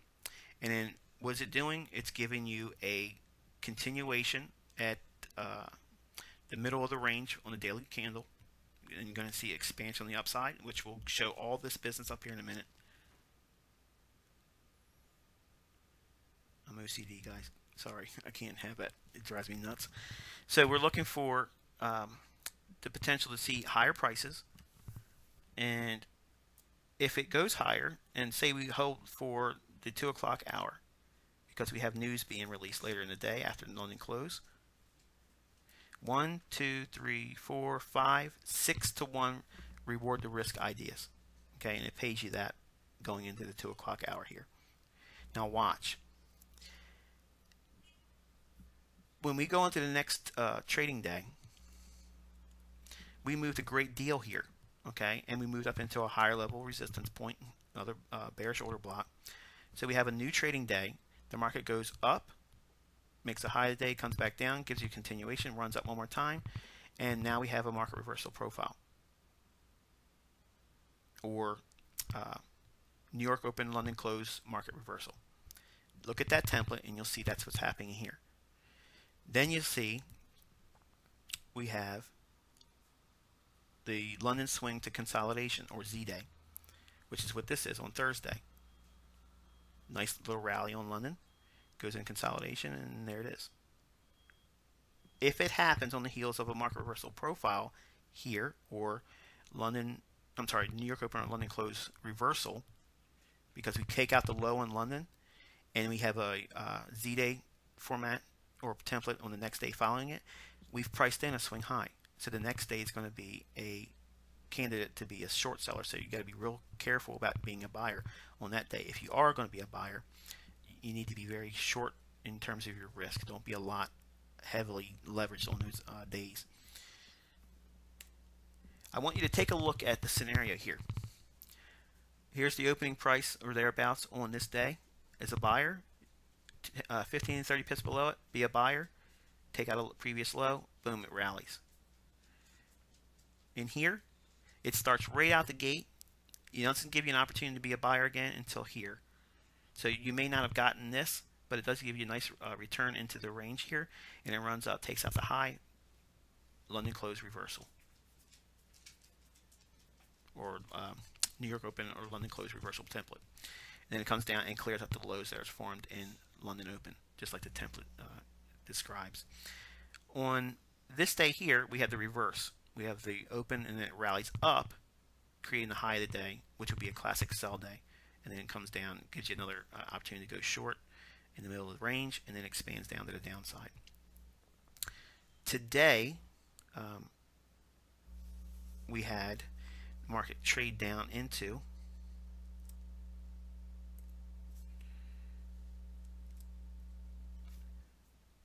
in a 5-minute chart. Let me get out of that. We have a 5-minute chart here, and forget all this over here. We'll come back to that in a minute. Going into today, we saw price do what? It trades down after this is New York at midnight time frame. The opening price is 142.23, so 15 to 30 pips below it.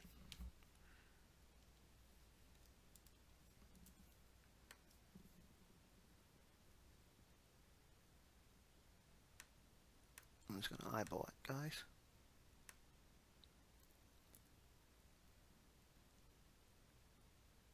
Okay, right there. So the top of the box here, that's where you'd be a buyer minimum price wise. It has to go at least down there. And 30 pips lower would be here. Okay, so we're looking for that much of a deviation below the opening price as a filter. As a trader, understanding the principles I use and teach, if you look at a hourly chart,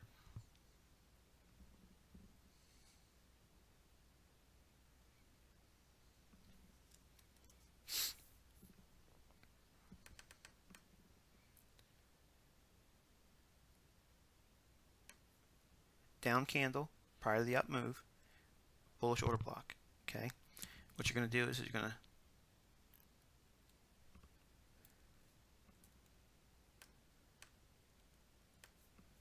highlight the top of the candle. This is all in precision trading and sniper trading tutorial on my website for the folks that are new. So believe me, I know it looks like I'm doing a lot of lipstick here, but I promise you it's all in the notes. And actually I can show you one of our subscribers that actually sent me this 9, or actually longer than that now, 12 hours ago, before the fact that this was the level where he was reaching up to here. Which I'm very proud of, by the way, Troy. You did a good job calling this. But we have, excuse me,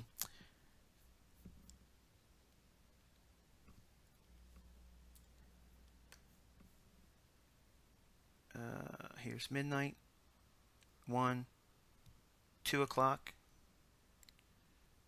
ready for it, 3, 4 o'clock in the morning. So there's our time window. So between these two vertical lines, let me zoom in a little bit more. Between these two vertical lines, we have this range. It has to trade down into this minimum, and it can go as deep as this. But look what we did. We trade back down to a bullish order block here. So this is overlapping in here. So this is what we're doing. We're We're looking for a confluence of ideas to support institutional sponsorship behind the trades. Okay, we have a high in here where liquidity would be resting.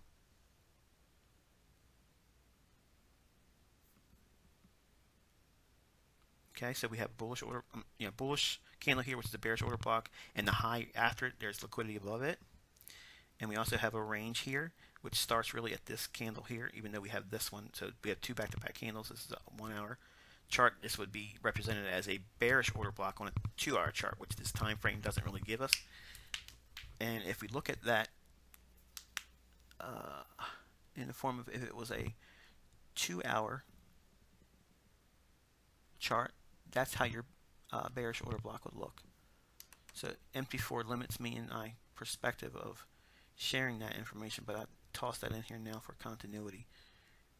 You can see that's what a 2 hour bearish order block on time would be. Time is time. You can't negate other time frames just because I don't show it on my presentations. But 2 candles up prior to this big move, that's a 2 hour bearish order block right there. So this is where the top of the range may reach for. The high on this candle, 143.24. The high of the day is 143.25. So we did run into that liquidity pool here. We just ran into it just a little bit. I do suspect we're going higher though, nonetheless. Now, with all that said, this is a classic ICT buy profile. Okay, down after that. Why is it like that? Because we see price trading into a bullish order block here on Friday. We noted that in conversation, I think, on one of the videos. So Friday we traded down into that order block, okay, and it wanted to rally, and if it's going to be bullish and we have some weakness in dollar, trade back down into this bullish order block here. Time of day between 2 o'clock and 4 o'clock in the morning. We're going to buy how many pips below the opening price of midnight. Opening in New York, it's going to be 15 minimum, up to 30 pips below. Well, we're looking for that range to line up with something else institutionally. And then look what happens. It explodes up and over 100 pips price move today. Let's take a look at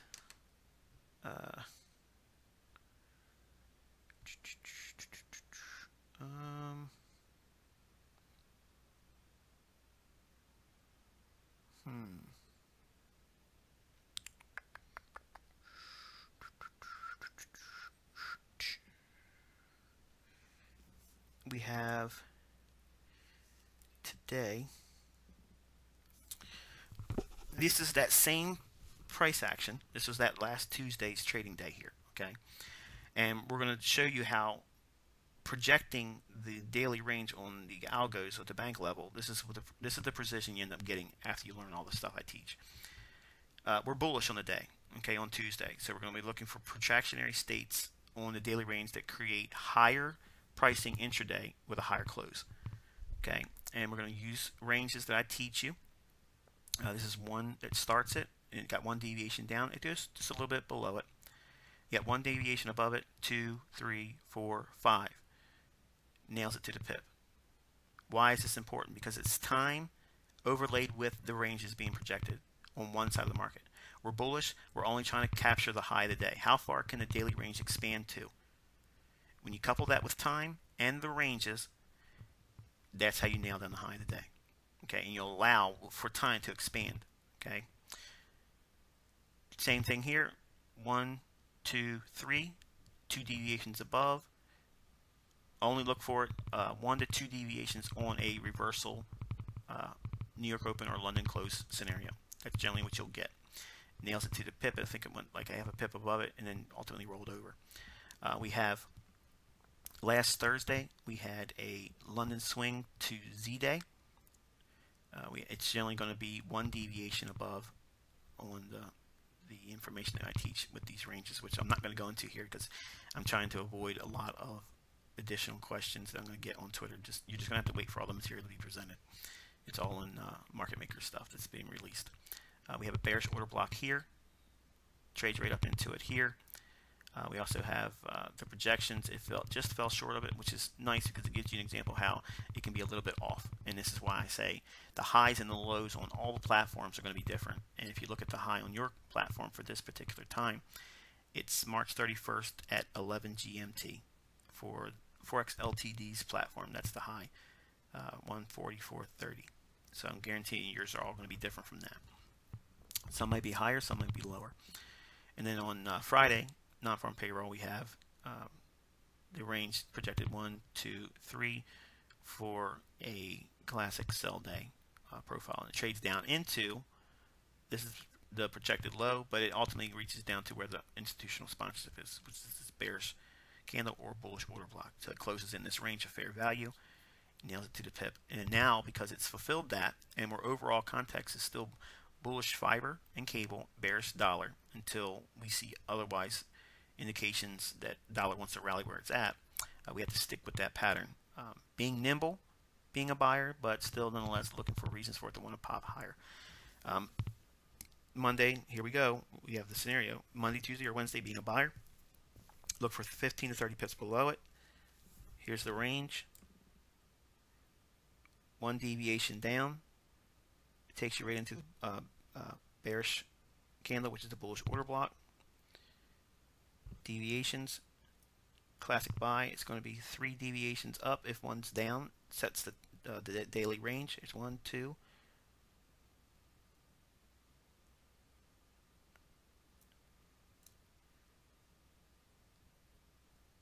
3. So here's 1 down, 3 up, classic buy day. This is the projected range high you would look for. It can reach one more time on setups like this, and that's the bottom of that 2-hour bearish order block. The bottom of the up candles in here prior to this big sweep down price. If you extend that out in time, very close proximity to that for that. So we could have easily projected up into this level here. But generally, you're going to see on classic days like this, it's going to be, if it's 1 down to create the low, it's going to be 3 up to post the high of the day. And the algos will reach for that level for liquidity.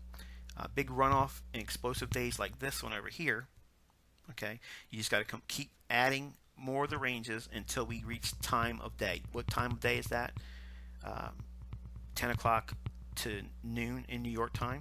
Okay, and if it still has a lot of range to unfold, and if there's news later in the afternoon, it will move farther than just what you probably have in 3 or 4 ranges added to the initial one that sets the daily range. And these are all going to be explained, obviously, in the last video of my presentation for Market Maker 12 content. And once that's done, I get a lot of the initial ideas and questions presented to me. Then I'll be able to go into a very refined presentation that you've seen with all the other videos on my tutorial page. But this stuff is a lot of information, and I know I'm going to get a lot of questions about it. So if I can field those questions before I make the final cut, hopefully the presentation will be a lot more, in my opinion, hopefully complete. It doesn't mean you're going to know everything the first time you watch it, but at least it'll save me a lot of emails, because right now I'm over 4,000 and some. I just can't keep up with the influx. And I think that's it for that one. Let's take a look at Euro real quick. Alright, so we have Euro gave on Friday, it gave a London swing and then reversal to Z-Day in here. So this is basically Friday's scenario in fiber was Thursday's trading in cable. So we had an initial run up like we did in cable on last Thursday, and then it rejected and moved into consolidation. Friday, later, 1 day later, fiber does the same thing. It runs up and then goes back and sinks. So that's what I'm saying. Whatever the leader is between correlated pairs, then the one that didn't do it will eventually do it in a short time period afterwards. Now we are in consolidation. Now we have the same thing happening on Monday. So now, without even looking at it yet, we saw cable rally and euro dollar is in consolidation. We've not made a higher high. We've only come off the London low off of a bullish order block in here, but it didn't make a higher high here. See that? So we have a London swing to consolidation, or Z-Day, and this right here is indicating what for euro pound without even looking at it. I haven't even looked at it all day. What do you think the euro pound is doing?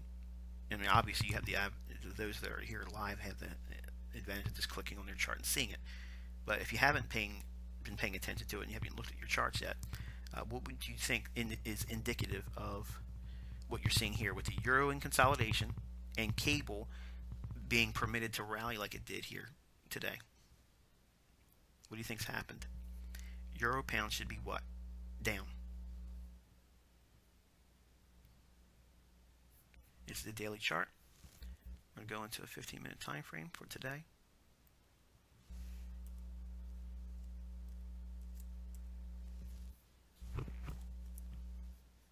Down.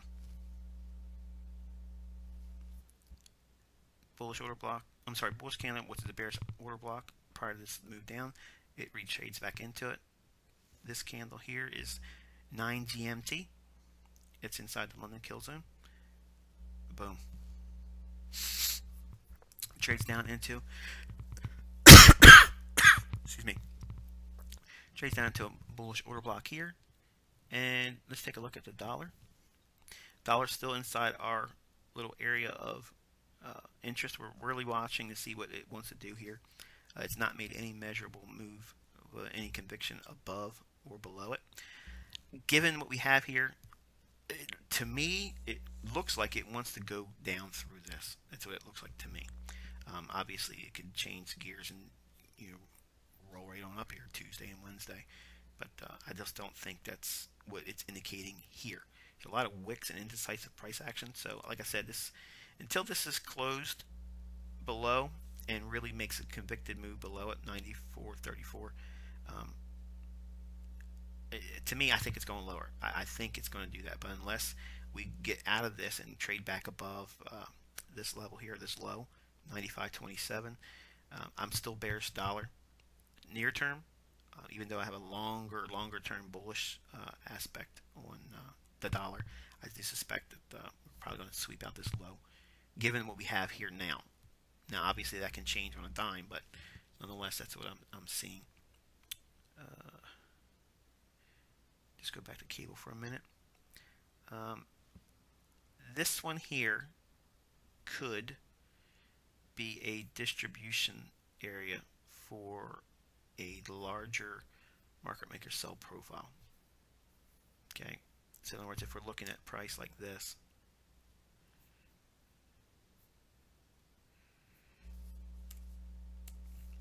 okay, we have consolidation,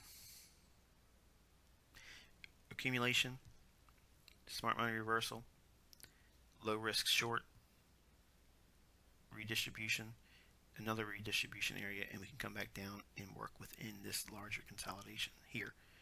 And ultimately, we have liquidity below this low here, and we have liquidity below this low here that has not been traded to extend that out in time.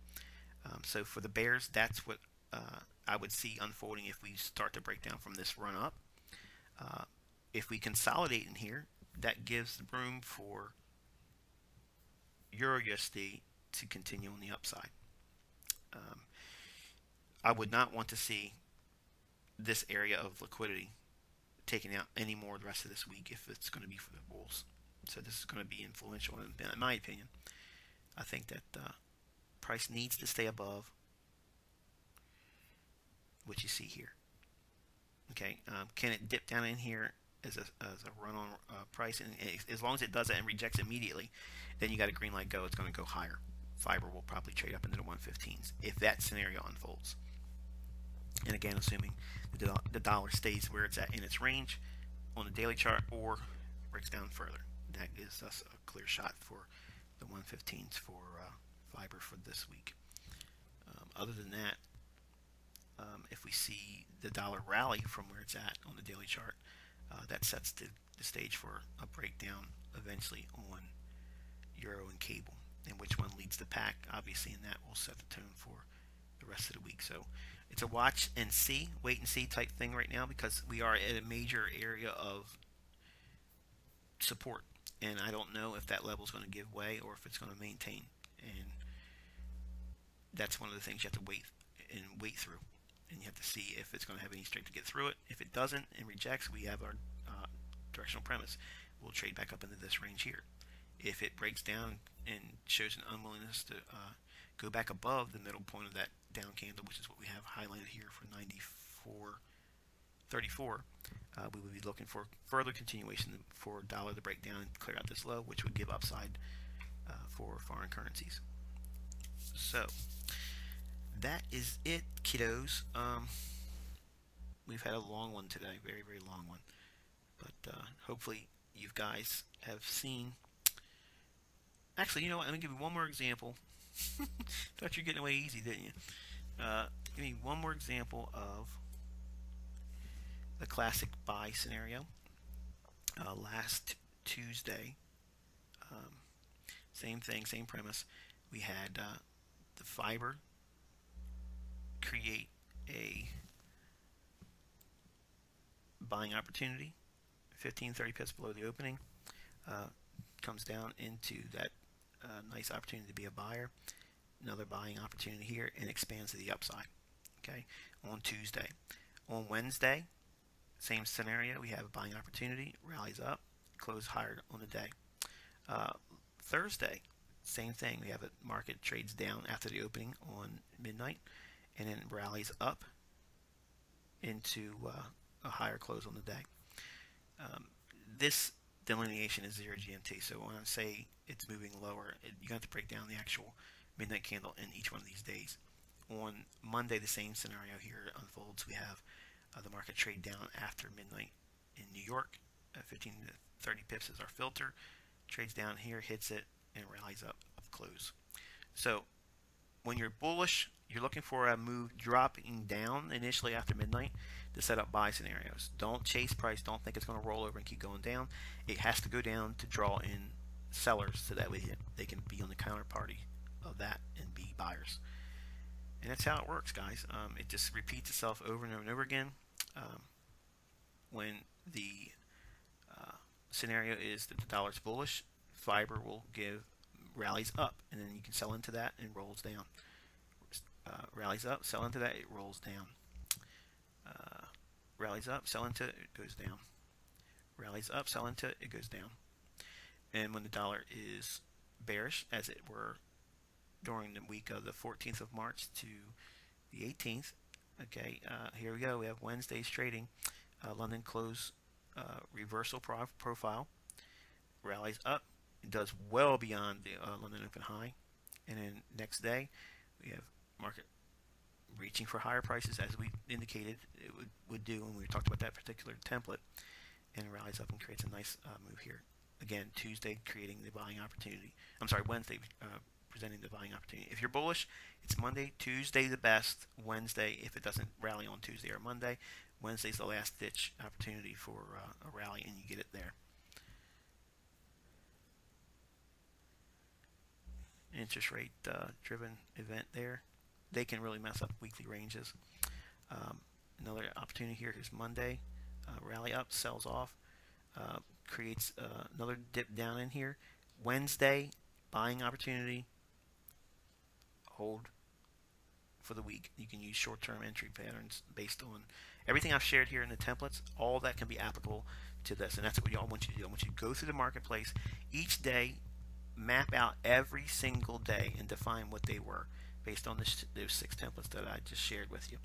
And by doing that, when we go into our teaching next or this coming Sunday, I'll actually give you criteria that helps build in the expectancy for each one of those templates to unfold, which will give you a greater understanding of what you're going to see for daily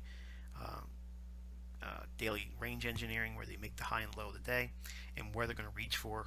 And the part I'm still working on is if it's going to be a buy day, how I can systematically define both ends of the range. And sometimes I can do it, but sometimes I can't. Most of the time I can't do that, but usually I'm right on the direction and I'm right real near the high of the day, but I'm still fine-tuning that really perfect entry where I can define it by a rule-based idea well beyond what I've already shared here today.